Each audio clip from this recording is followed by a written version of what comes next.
ਨਵਾਂ ਸਾਲ ਦਾ ਜਿਹੜਾ ਆਗਾਜ਼ ਹੋਇਆ ਉਹ ਭੁਚਾਲ ਦੇ ਝਟਕਿਆਂ ਦੇ ਨਾਲ ਵੀ ਹੋਇਆ। ਦਿੱਲੀ ਤੋਂ ਬਹੁਤ ਹੀ ਦਰਦਨਾਕ ਖਬਰ ਸਾਹਮਣੇ ਆਈ ਹੈ ਕਿ ਇੱਕ ਸਕੂਟੀ ਤੇ ਕਾਰ ਦਾ ਐਕਸੀਡੈਂਟ ਹੋ ਗਿਆ। ਸਕੂਟੀ ਸਵਾਰ ਲੜਕੀ ਨੂੰ 4 ਤੋਂ 8 ਕਿਲੋਮੀਟਰ ਤੱਕ ਘੜੀਸਦੇ ਹੋਏ ਲੈ ਗਏ। ਜਸ਼ਨ ਦੇ ਮਾਹੌਲ ਦੇ ਵਿੱਚ ਬਲਦੀਪ ਜੀ ਇੰਨਾ ਕੁ ਖੁੱਭ ਜਾਂਦੇ ਆ ਹੈ ਨਾ ਕਿ ਸਾਨੂੰ ਇਹੀ ਚੇਤੇ ਨਹੀਂ ਰਹਿੰਦਾ ਕਿ ਕਿਸ ਦੇ ਨਾਲ ਸਾਡਾ ਐਕਸੀਡੈਂਟ ਹੋ ਗਿਆ, ਕੌਣ ਹੈ ਜੋ ਸਾਡੀ ਗੱਡੀ ਦੇ ਵਿੱਚ ਫਸਿਆ ਹੋਇਆ, ਕਿਸੇ ਇਨਸਾਨ ਨੂੰ ਅਸੀਂ ਐਵੇਂ ਦਰਿੰਦਗੀ ਦੇ ਨਾਲ ਘਸੀਟਦੇ ਹੋਏ ਲੈ ਕੇ ਜਾ ਰਹੇ ਹਾਂ। ਉਹਨੇ ਇਹ ਗੱਲ ਕਹੀ ਹੈ ਵੀ ਗੱਡੀ ਦੇ ਵਿੱਚੋਂ ਕੁੜੀ ਨੂੰ ਬਾਹਰ ਸਿੱਟਿਆ ਗਿਆ ਸੀ। ਉਦੋਂ ਦਿਲ ਕੰਬ ਗਿਆ ਕਿ ਜਦੋਂ ਬਹੁਤ ਸਾਰੀਆਂ ਮਤਲਬ ਕਿ ਅਜਿਹੇ ਲੋਕ ਅਜਿਹੇ ਮਰੀਜ਼ ਉੱਥੇ ਪਹੁੰਚੇ ਜਿਹੜੇ ਕਿ ਓਵਰਡੋਜ਼ ਦੇ ਨਾਲ ਉਹਨਾਂ ਦੀ ਹਾਲਤ ਖਰਾਬ ਸੀ। ਕਹਿੰਦੇ ਉਹਦੇ ਵਿੱਚ ਮੁੰਡਿਆਂ ਨਾਲੋਂ ਵੱਧ ਕੁੜੀਆਂ ਦੀ ਗਿਣਤੀ ਸੀ। ਅਸੀਂ ਕਹਿੰਦੇ ਆ ਕਿ ਹਾਂ ਠੀਕ ਹੈ, ਸਾਡੇ ਬੱਚਿਆਂ ਨੂੰ ਪੂਰੀ ਖੁੱਲ੍ਹ ਹੈ, ਆਜ਼ਾਦੀ ਮਾਣ ਸਕਦੇ ਨੇ, ਪਰ ਇਹ ਕਾਹਦੀ ਖੁੱਲ੍ਹ ਹੋਈ ਕਿ ਉਹ ਨਸ਼ੇ ਦੇ ਟੀਕੇ ਲਾ ਰਹੇ ਨੇ। ਕੋਈ ਐਡਾ ਕੋਈ ਆਪਾਂ ਮਤਲਬ ਚੰਨ ਤੇ ਪਲਾਟ ਨਹੀਂ ਕੱਟ ਲਏ ਜਾਂ ਚੰਨ ਤੇ ਪਹੁੰਚ ਨਹੀਂ ਗਏ ਜਾਂ ਮੰਗਲ ਤੇ ਆਪਾਂ ਕੋਈ ਕਲੋਨੀ ਨਹੀਂ ਵਸਾਤੀ ਹੈਗੀ ਆ ਵੀ ਜਿਹੜਾ ਬਹੁਤ ਜ਼ਿਆਦਾ ਮਤਲਬ ਪਾਗਲ ਹੋਣ ਵਾਲੀ ਸਥਿਤੀ 'ਚ ਆਪਾਂ ਹੋ ਜਾਈਏ। ਨਵਾਂ ਸਾਲ ਹੀ ਹੈ, ਉਹ ਹਰ ਸਾਲ ਹੀ ਚੜ੍ਹਦਾ। 2022 ਵੀ ਇੱਦਾਂ ਹੀ ਚੜ੍ਹਿਆ ਸੀ, 23 ਵੀ ਇੱਦਾਂ ਹੀ ਚੜ੍ਹਿਆ ਸੀ, 24 ਵੀ ਇੱਦਾਂ ਹੀ ਚੜ੍ਹਨਾ। ਮੈਂ ਨਹੀਂ ਮੰਨਦਾ ਕਿ ਲੋਕ ਅੰਦਰ ਬੈਠੇ ਸੀ ਜਿਹੜੇ ਉਹਨੂੰ ਪਤਾ ਨਹੀਂ ਕੋਈ ਨਾਲ ਐਕਸੀਡੈਂਟ ਹੋਇਆ ਤੇ ਉਹਨਾਂ ਨੂੰ ਪਤਾ ਨਾ ਕਿ ਮੈਂ ਕੰਮ ਕੁਝ ਚੁੱਕਾ जी बिल्कुल जो टकराता है तो आवाज आती है। This is like Nirbhaya case.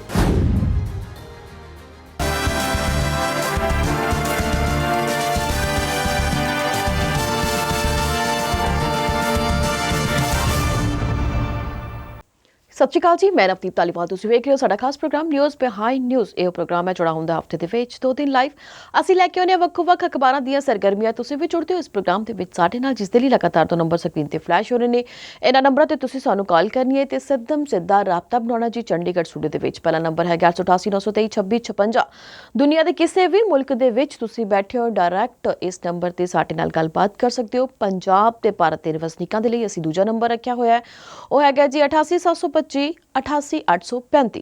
ਤੁਹਾਡੇ ਪਿੰਡ, ਤੁਹਾਡੇ ਸ਼ਹਿਰ, ਤੁਹਾਡੇ ਗਲੀ ਮੁਹੱਲੇ ਦੀ ਕੋਈ ਵੀ ਵੱਡੀ ਖਬਰ ਹੁੰਦੀ ਹੈ, ਡਾਇਰੈਕਟ ਤੁਸੀਂ ਇਸ ਨੰਬਰ ਤੇ ਕਾਲ ਕਰਕੇ ਸਾਡੇ ਨਾਲ ਸਾਂਝੀ ਕਰ ਸਕਦੇ ਹੋ। ਤੇ ਹੁਣ ਅਸੀਂ ਸਵਾਗਤ ਕਰਾਂਗੇ ਇਸ ਪ੍ਰੋਗਰਾਮ ਦਾ ਅਹਿਮ ਹਿੱਸਾ ਬਲਦੀਪ ਸਿੰਘ ਕੰਗ ਜੀ ਦਾ। ਸਤਿ ਸ਼੍ਰੀ ਅਕਾਲ ਬਲਦੀਪ ਜੀ, ਸਵਾਗਤ ਹੈ ਤੁਹਾਡਾ। ਸਤਿ ਸ਼੍ਰੀ ਅਕਾਲ ਜੀ, ਸ਼ੁਕਰੀਆ ਨਵਦੀਪ ਜੀ, ਬਹੁਤ-ਬਹੁਤ ਤੁਹਾਡਾ ਔਰ ਸਵਾਗਤ ਸਾਡੇ ਦਰਸ਼ਕਾਂ ਦਾ ਸਾਡੇ ਨਾਲ ਜੁੜਦੇ ਨੇ। ਔਰ ਅੱਜ ਵੀ ਅਹਿਮ ਖਬਰਾਂ ਦੇ ਉੱਪਰ ਗੱਲਬਾਤ ਕਰਾਂਗੇ। ਕੱਲ੍ਹ ਨਵਾਂ ਸਾਲ ਮਨਾਇਆ ਦਰਸ਼ਕਾਂ ਨੇ ਸਾਡੇ ਨੇ ਔਰ ਤਮਾਮ ਦੁਨੀਆ ਦੇ ਵਿੱਚ ਮਨਾਇਆ ਗਿਆ, ਪਰ ਉੱਥੇ ਹੀ ਕਈ ਤਰੀਕੇ ਦੀਆਂ ਖਬਰਾਂ, ਹਾਦਸੇ ਵੀ ਜਿਹੜੇ ਨੇ ਸਾਹਮਣੇ ਆਏ। ਸੋ ਆਪਣਾ ਖਿਆਲ ਜ਼ਰੂਰ ਰੱਖੋ, ਮੌਸਮ ਵੀ ਕੁਝ ਅਜਿਹਾ ਹੈਗਾ ਤੇ ਇਸ ਕਰਕੇ ਆਪਣਾ ਖਿਆਲ ਰੱਖਣਾ ਜ਼ਰੂਰ ਬਣਦਾ ਹੈਗਾ। ਜੀ ਬਿਲਕੁਲ। ਤੇ ਲਗਾਤਾਰ ਤੁਸੀਂ ਸਾਨੂੰ ਟੈਲੀਵਿਜ਼ਨ ਤੇ ਫੇਸਬੁੱਕ ਦੇ ਜ਼ਰੀਏ ਲਾਈਵ ਦੇਖ ਰਹੇ ਹੋ ਤੇ ਫੇਸਬੁੱਕ ਵਾਲੇ ਦਰਸ਼ਕ ਵੀ ਆਪਣੇ ਕਮੈਂਟ ਦੇ ਜ਼ਰੀਏ ਸਵਾਲ ਤੇ ਸੁਝਾਅ ਜਿਹੜੇ ਉਹ ਰੱਖ ਸਕਦੇ ਨੇ।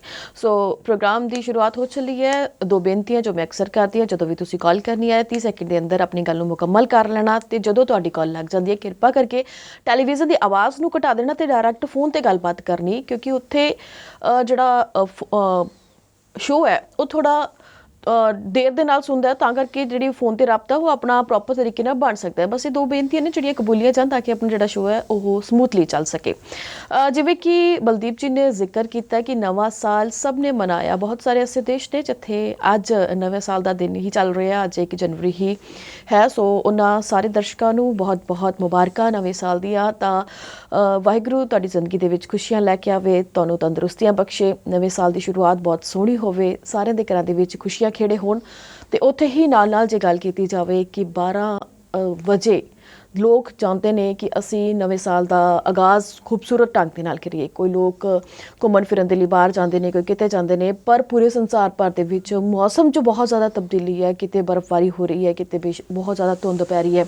ਜੇ ਅਸੀਂ ਪੰਜਾਬ ਦੀ ਗੱਲ ਕਰੀਏ, 7 ਸਮੁੰਦਰ ਪਾਰ ਉਹਨਾਂ ਦੇਸ਼ਾਂ ਦੀ ਗੱਲ ਕਰੀਏ ਜਿੱਥੇ ਕਿ ਬਹੁਤ ਜ਼ਿਆਦਾ ਸਨੋਫਾਲ ਹੋਈ, ਤਾਂ ਉੱਥੇ ਲਗਾਤਾਰ ਐਕਸੀਡੈਂਟ ਦੀਆਂ ਘਟਨਾਵਾਂ ਵੀ ਸਾਹਮਣੇ ਆਈਆਂ। ਬਹੁਤ ਦਿਲ ਦਹਿਲਾ ਦੇਣ ਵਾਲੀਆਂ ਖਬਰਾਂ ਸੀ। ਬਹੁਤ ਸਾਰੇ ਲੋਕ ਨਵੇਂ ਸਾਲ ਦੀ ਸ਼ੁਰੂਆਤ ਵਾਲੇ ਦਿਨ ਹੀ ਇਸ ਫਾਨੀ ਸੰਸਾਰ ਨੂੰ ਅਲਵਿਦਾ ਆਖ ਕੇ ਬਹੁਤ ਕੁਝ ਐਸਾ ਹੁੰਦਾ ਕਿ ਕਈ ਵਾਰੀ ਅਸੀਂ ਜ਼ਿਆਦਾ ਜੋਸ਼ ਦੇ ਵਿੱਚ ਕੁਝ ਅਵੇਸਲੇ ਹੋ ਜਾਂਦੇ ਹਾਂ। ਕਈ ਵਾਰੀ ਐਵੇਂ ਹੁੰਦਾ ਕਿ ਜ਼ਿਆਦਾ ਖੁਸ਼ੀ ਦੇ ਵਿੱਚ ਸਾਨੂੰ ਪਤਾ ਹੀ ਨਹੀਂ ਲੱਗਦਾ ਕਿ ਅਸੀਂ ਕਿਹੜੇ ਰਾਹ ਪੈ ਰਹੇ ਹਾਂ ਜਾਂ ਕਿਸ ਸਪੀਡ ਦੇ ਨਾਲ ਜਾ ਰਹੇ ਹਾਂ। ਅਸੀਂ ਆਪ ਤਾਂ ਉਹਨਾਂ ਘਟਨਾਵਾਂ ਦੇ ਸ਼ਿਕਾਰ ਹੁੰਦੇ ਹੀ ਆ, ਪਰ ਅਸੀਂ ਦੂਸਰੇ ਲੋਕਾਂ ਨੂੰ ਵੀ ਮੌਤ ਦੇ ਮੂੰਹ ਵਿੱਚ ਭੇਜ ਦਿੰਦੇ ਹਾਂ। ਸੋ ਬਹੁਤ ਸਾਰੇ ਝਟਕੇ ਨੇ ਜਿਹੜੇ ਲੋਕਾਂ ਨੂੰ ਲੱਗੇ ਨੇ, ਜੋ ਨਹੀਂ ਸੀ ਲੱਗਣੇ ਚਾਹੀਦੇ। ਸਾਡੀਆਂ ਬੇਪਰਵਾਹੀਆਂ ਕਾਰਨ ਅਜਿਹੇ ਹਾਦਸੇ ਨੇ ਜਿਹੜੇ ਉਹ ਵਾਪਰ ਜਾਂਦੇ ਨੇ। ਕਈ ਹਾਦਸੇ ਕੁਦਰਤੀ ਹੁੰਦੇ ਨੇ, ਉਹ ਹਾਦਸੇ ਵੀ ਵਾਪਰੇ ਨੇ। ਕੁਦਰਤੀ ਹਾਦਸਿਆਂ ਦੀ ਜੇ ਗੱਲ ਕੀਤੀ ਜਾਵੇ ਤਾਂ ਭੂਚਾਲ ਦੇ ਝਟਕਿਆਂ ਦੀ ਖਬਰ ਮਿਲੀ ਹੈ ਕਿ ਨਵਾਂ ਸਾਲ ਦਾ ਜਿਹੜਾ ਆਗਾਜ਼ ਹੋਇਆ ਉਹ ਭੂਚਾਲ ਦੇ ਝਟਕਿਆਂ ਦੇ ਨਾਲ ਵੀ ਹੋਇਆ। ਤੇ ਕਿੱਥੇ ਕਿੱਥੇ ਕਿਹਨੂੰ ਭੂਚਾਲ ਦੇ ਝਟਕੇ ਲੱਗੇ ਨੇ ਉਹ ਵੀ ਕਾਲ ਕਰਕੇ ਸਾਨੂੰ ਜ਼ਰੂਰ ਦੱਸਣਾ ਜੀ। ਫਿਲਹਾਲ ਆਪਾਂ ਵਧਾਂਗੇ ਬਲਦੀਪ ਜੀ ਵੱਲ। ਬਲਦੀਪ ਜੀ, ਨਵਾਂ ਸਾਲ ਕਿਸ ਤਰੀਕੇ ਦਾ ਰਿਹਾ ਤੇ ਕਿੱਥੇ ਕਿੱਥੇ ਝਟਕੇ ਨੇ ਜਿਹੜੇ ਭੂਚਾਲ ਦੇ ਲੱਗੇ ਨੇ? ਬਿਲਕੁਲ ਨਵਦੀਪ ਜੀ, ਨਵਾਂ ਸਾਲ 2023 ਦਾ ਸਵਾਗਤ ਕੀਤਾ ਲੋਕਾਂ ਨੇ, ਪਰ ਪਹਿਲੇ ਦਿਨ ਹੀ ਚਲੋ ਕੁਦਰਤ ਲਈ ਤਾਂ ਉਹ ਇੱਕ ਰੂਟੀਨ ਦੀ ਚੀਜ਼ ਹੁੰਦੀ ਹੈ, ਜਾਂ ਆਪਾਂ ਐਂ ਕਹਿ ਲਈਏ ਵੀ ਧਰਤੀ ਨੇ ਸੂਰਜ ਦਾ ਇੱਕ ਚੱਕਰ ਪੂਰਾ ਕੀਤਾ ਜਸਟ, ਤੇ ਉਹਨੂੰ ਆਪਾਂ ਕਹਿ ਦਿੰਦੇ ਹਾਂ ਵੀ ਨਵਾਂ ਸਾਲ ਆ। ਉਹਨੂੰ ਆਪਾਂ ਕੋਈ ਹੁਣ ਕਿਸੇ ਤਰੀਕੇ ਨਾਲ ਮਨਾਉਂਦਾ, ਕੋਈ ਕਿਸੇ, ਬਸ ਸਾਇੰਟੀਫਿਕਲੀ ਤਾਂ ਉਹੀ ਹੈ ਵੀ ਧਰਤੀ ਨੇ ਇੱਕ ਚੱਕਰ ਪੂਰਾ ਕਰ ਲਿਆ ਸੂਰਜ ਦਾ। ਤੇ ਉਹ ਇਹ ਵੀ ਨਹੀਂ ਹੈ ਵੀ ਚੱਕਰ ਪੂਰਾ ਕਰਕੇ ਧਰਤੀ ਖੜ ਜਾਊਗੀ ਜਾਂ ਸੂਰਜ ਆਪਣੀ ਜਗ੍ਹਾ ਤੋਂ ਹਿੱਲ ਜਾਊਗਾ। ਉਹ ਲਗਾਤਾਰ ਕੰਟੀਨਿਊਸਲੀ ਪ੍ਰੋਸੈਸ ਜਾਰੀ ਹੈਗਾ। ਤਾਂ ਗੱਲ ਤਾਂ ਸਿਰਫ ਇੰਨੀ ਹੈ, ਬਾਕੀ ਇਨਸਾਨਾਂ ਦਾ ਤਰੀਕਾ ਹੈਗਾ ਉਹਨੂੰ ਸੈਲੀਬ੍ਰੇਟ ਕਰਨ ਦਾ। ਹੁਣ ਜਾਨਵਰਾਂ ਦੇ ਵਿੱਚ ਉੱਦਾਂ ਦਾ ਕੁਛ ਸੈਲੀਬ੍ਰੇਸ਼ਨ ਨਵੇਂ ਸਾਲ ਦਾ, ਉਹਨਾਂ ਲਈ ਉਹੀ ਰੂਟੀਨ ਹੈ, ਸਭ ਕੁਛ ਉਹੀ ਹੈ, ਨਾ ਉਹਨਾਂ ਨੂੰ ਨਵੇਂ ਸਾਲ ਦਾ ਪਤਾ ਹੈ। ਸੋ ਇਨਸਾਨਾਂ ਲਈ ਚਲੋ ਚੀਜ਼ ਹੈਗੀ ਹੈ। ਸੋ ਕੁਦਰਤ ਦੀ ਆਪਾਂ ਗੱਲ ਕਰਦੇ ਹਾਂ ਤਾਂ ਕੁਦਰਤ ਦੇ ਕੱਲ੍ਹ ਦੇ ਦਿਨ 1 ਤਰੀਕ ਨੂੰ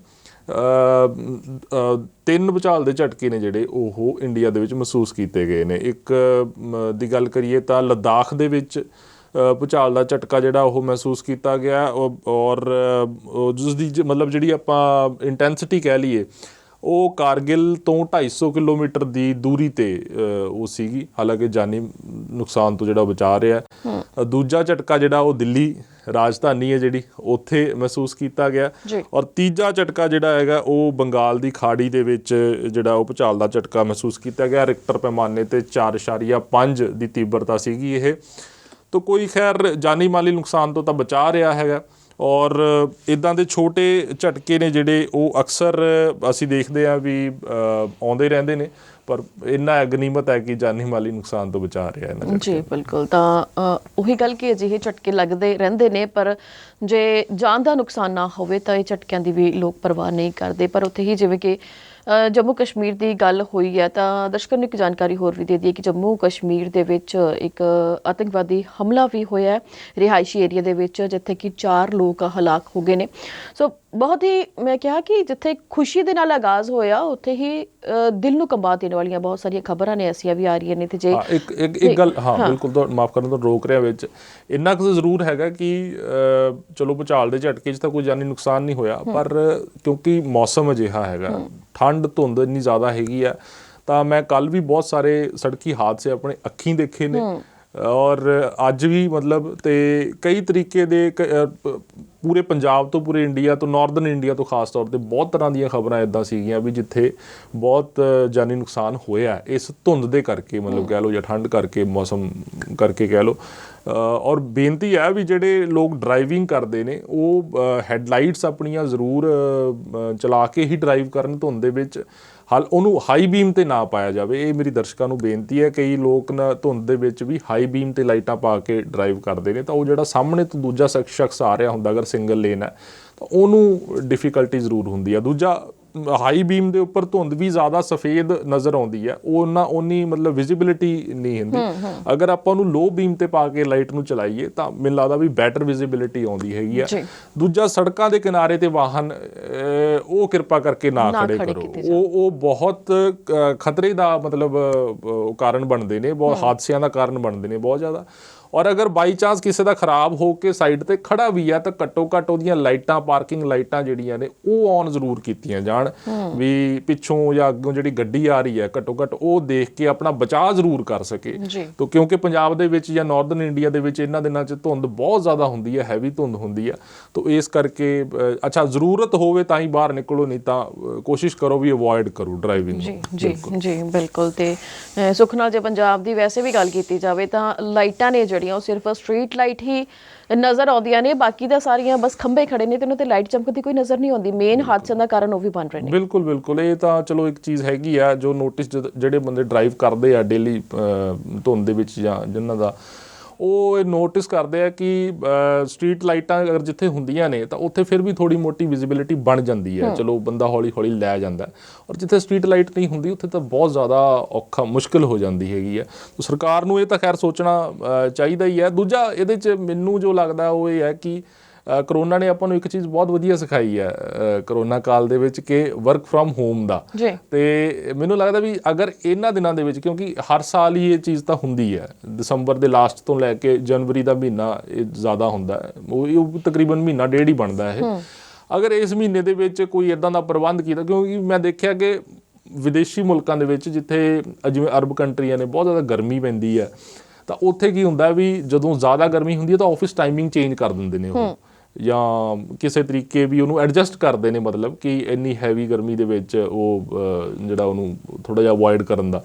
ਤੇ ਇਸ ਕਰਕੇ ਉਹ ਇੱਦਾਂ ਦਾ ਵੀ ਕੋਈ ਅਗਰ ਚੀਜ਼ ਕੀਤੀ ਜਾਵੇ ਤਾਂ ਕੋਈ ਮਾੜੀ ਗੱਲ ਨਹੀਂ ਹੈ। ਲੋਕਾਂ ਦੀਆਂ ਜਾਨਾਂ ਜਿਹੜੀਆਂ ਨੇ ਉਹ ਪ੍ਰੀਸ਼ੀਅਸ ਨੇ, ਮੈਨੂੰ ਲੱਗਦਾ ਕੀਮਤੀ ਨੇ, ਤੇ ਸਰਕਾਰ ਵੀ ਇੱਦਾਂ ਦਾ ਅਗਰ ਕੁਛ ਕਰੇ ਤਾਂ ਮਾੜੀ ਗੱਲ ਨਹੀਂ ਹੈ। ਵੈਸੇ ਹਾਂ, ਇੱਕ ਚੀਜ਼ ਕੀਤੀ ਹੈ ਸਰਕਾਰ ਨੇ, ਸਕੂਲ ਨੇ ਜਿਹੜੇ ਪੰਜਾਬ ਦੇ ਉਹ ਹੁਣ 9 ਜਨਵਰੀ ਨੂੰ ਖੁੱਲ੍ਹਣਗੇ। ਪਹਿਲਾਂ ਜਿਹੜੇ ਨੇ ਉਹ ਅੱਜ ਖੁੱਲ੍ਹਣ ਜਾ ਰਹੇ ਸੀ ਸੋਮਵਾਰ ਨੂੰ, ਅੱਜ 2 ਜਨਵਰੀ ਨੂੰ, ਹੁਣ ਜਿਹੜਾ ਉਹ 9 ਜਨਵਰੀ ਨੂੰ ਖੁੱਲ੍ਹਣ ਜਾ ਰਹੇ ਨੇ। ਤਾਂ ਸਰਕਾਰ ਨੇ ਇਹ ਚੀਜ਼ ਨੋਟ ਕੀਤੀ ਹੈ ਕਿ ਹਲੇ ਠੰਡ ਹੈਗੀ ਹੈ, ਬੱਚਿਆਂ ਲਈ ਰਾਹਤ ਦੀ ਖਬਰ ਜ਼ਰੂਰ ਹੈ। ਜੀ ਜੀ ਬਿਲਕੁਲ। ਤਾਂ ਇਸ ਦੇ ਨਾਲ ਹੀ ਜੇ ਅਸੀਂ ਅਗਲੀ ਖਬਰ ਵੱਲ ਝਾਤ ਮਾਰੀਏ ਤਾਂ ਦਿੱਲੀ ਤੋਂ ਬਹੁਤ ਹੀ ਦਰਦਨਾਕ ਖਬਰ ਸਾਹਮਣੇ ਆਈ ਹੈ ਕਿ ਇੱਕ ਸਕੂਟੀ ਤੇ ਕਾਰ ਦਾ ਐਕਸੀਡੈਂਟ ਹੋ ਗਿਆ, ਤੇ ਕਾਰ ਦੇ ਵਿੱਚ ਜੋ ਕਾਰ ਸਵਾਰ ਸਨ ਉਹ ਨਵੇਂ ਸਾਲ ਦੇ ਜਸ਼ਨ 'ਚ ਇੰਨੇ ਕੁ ਮਸ਼ਰੂਫ ਸਨ ਕਿ ਉਹ ਸਕੂਟੀ ਸਵਾਰ ਲੜਕੀ ਨੂੰ 4 ਤੋਂ 8 ਕਿਲੋਮੀਟਰ ਤੱਕ ਘੜੀਸਦੇ ਹੋਏ ਲੈ ਗਏ, ਤੇ ਉਸ ਲੜਕੀ ਦੇ ਪੂਰੇ ਕੱਪੜੇ ਫਟ ਗਏ, ਪੂਰੀ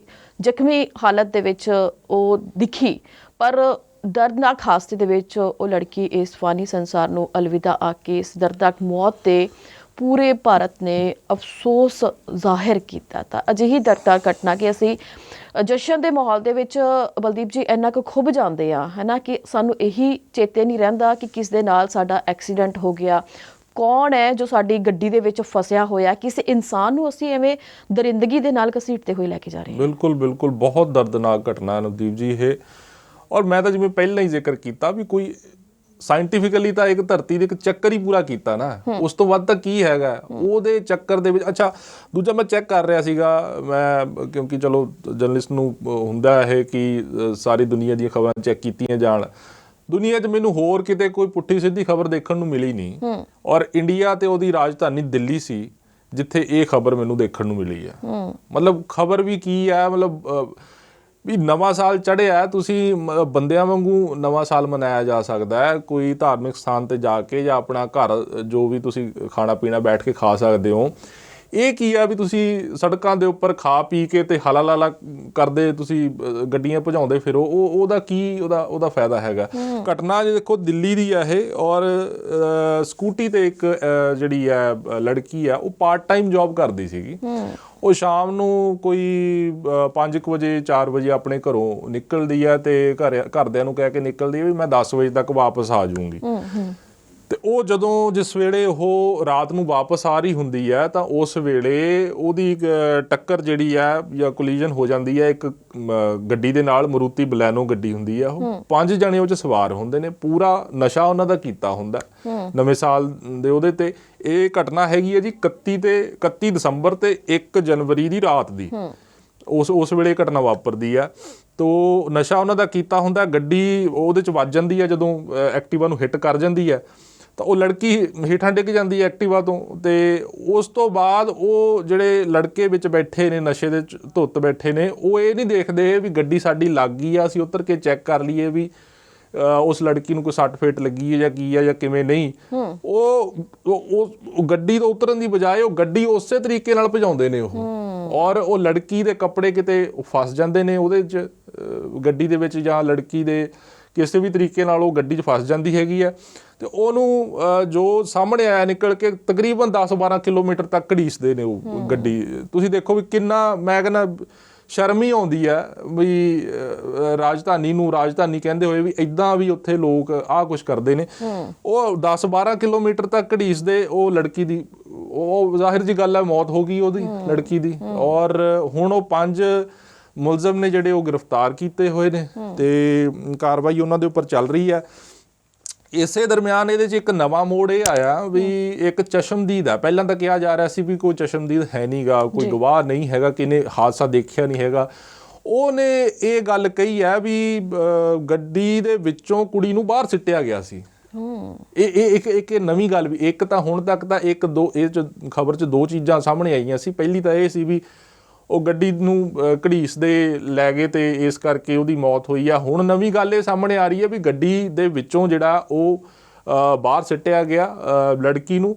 ਤੇ ਉਸ ਵੇਲੇ ਤੱਕ ਕਹਿੰਦੇ ਵੀ ਲੜਕੀ ਦੇ ਸਰੀਰ ਦੀ ਹਾਲਤ ਕੋਈ ਇੰਨੀ ਮਾੜੀ ਨਹੀਂ ਸੀ, ਠੀਕ ਸੀਗੀ।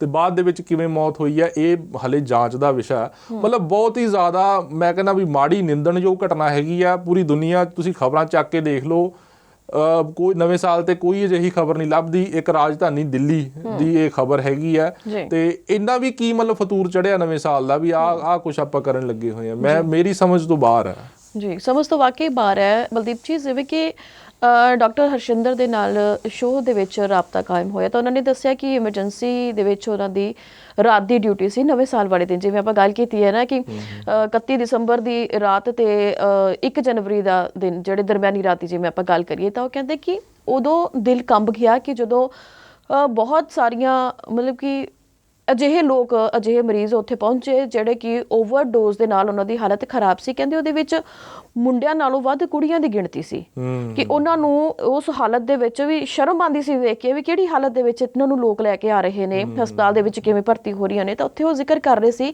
ਕਿ ਇਹ ਸਾਡੇ ਪੰਜਾਬ ਦਾ ਕਲਚਰ ਨਹੀਂ ਹੈ। ਅਸੀਂ ਖੁੱਲ੍ਹ ਜ਼ਰੂਰ ਦਿੰਦੇ ਹਾਂ, ਅਸੀਂ ਕਹਿੰਦੇ ਹਾਂ ਕਿ ਹਾਂ ਠੀਕ ਹੈ ਸਾਡੇ ਬੱਚਿਆਂ ਨੂੰ ਪੂਰੀ ਖੁੱਲ੍ਹ ਹੈ, ਆਜ਼ਾਦੀ ਮਾਣ ਸਕਦੇ ਨੇ, ਪਰ ਇਹ ਕਾਹਦੀ ਖੁੱਲ੍ਹ ਹੋਈ ਕਿ ਉਹ ਨਸ਼ੇ ਦੇ ਟੀਕੇ ਲਾ ਰਹੇ ਨੇ, ਉਹ ਓਵਰਡੋਜ਼ ਕਰਕੇ ਮੌਤ ਦੇ ਮੂੰਹ ਦੇ ਵਿੱਚ ਜਾ ਰਹੇ ਨੇ, ਉਹ ਅੱਤ ਤੋਂ ਜ਼ਿਆਦਾ ਸ਼ਰਾਬ ਪੀ ਰਹੇ ਨੇ। ਮਤਲਬ ਕਿ ਅਜਿਹੀ ਕਿਹੜੀ ਖੁੱਲ੍ਹ, ਸਮਝ ਨਹੀਂ ਆ ਰਹੀ।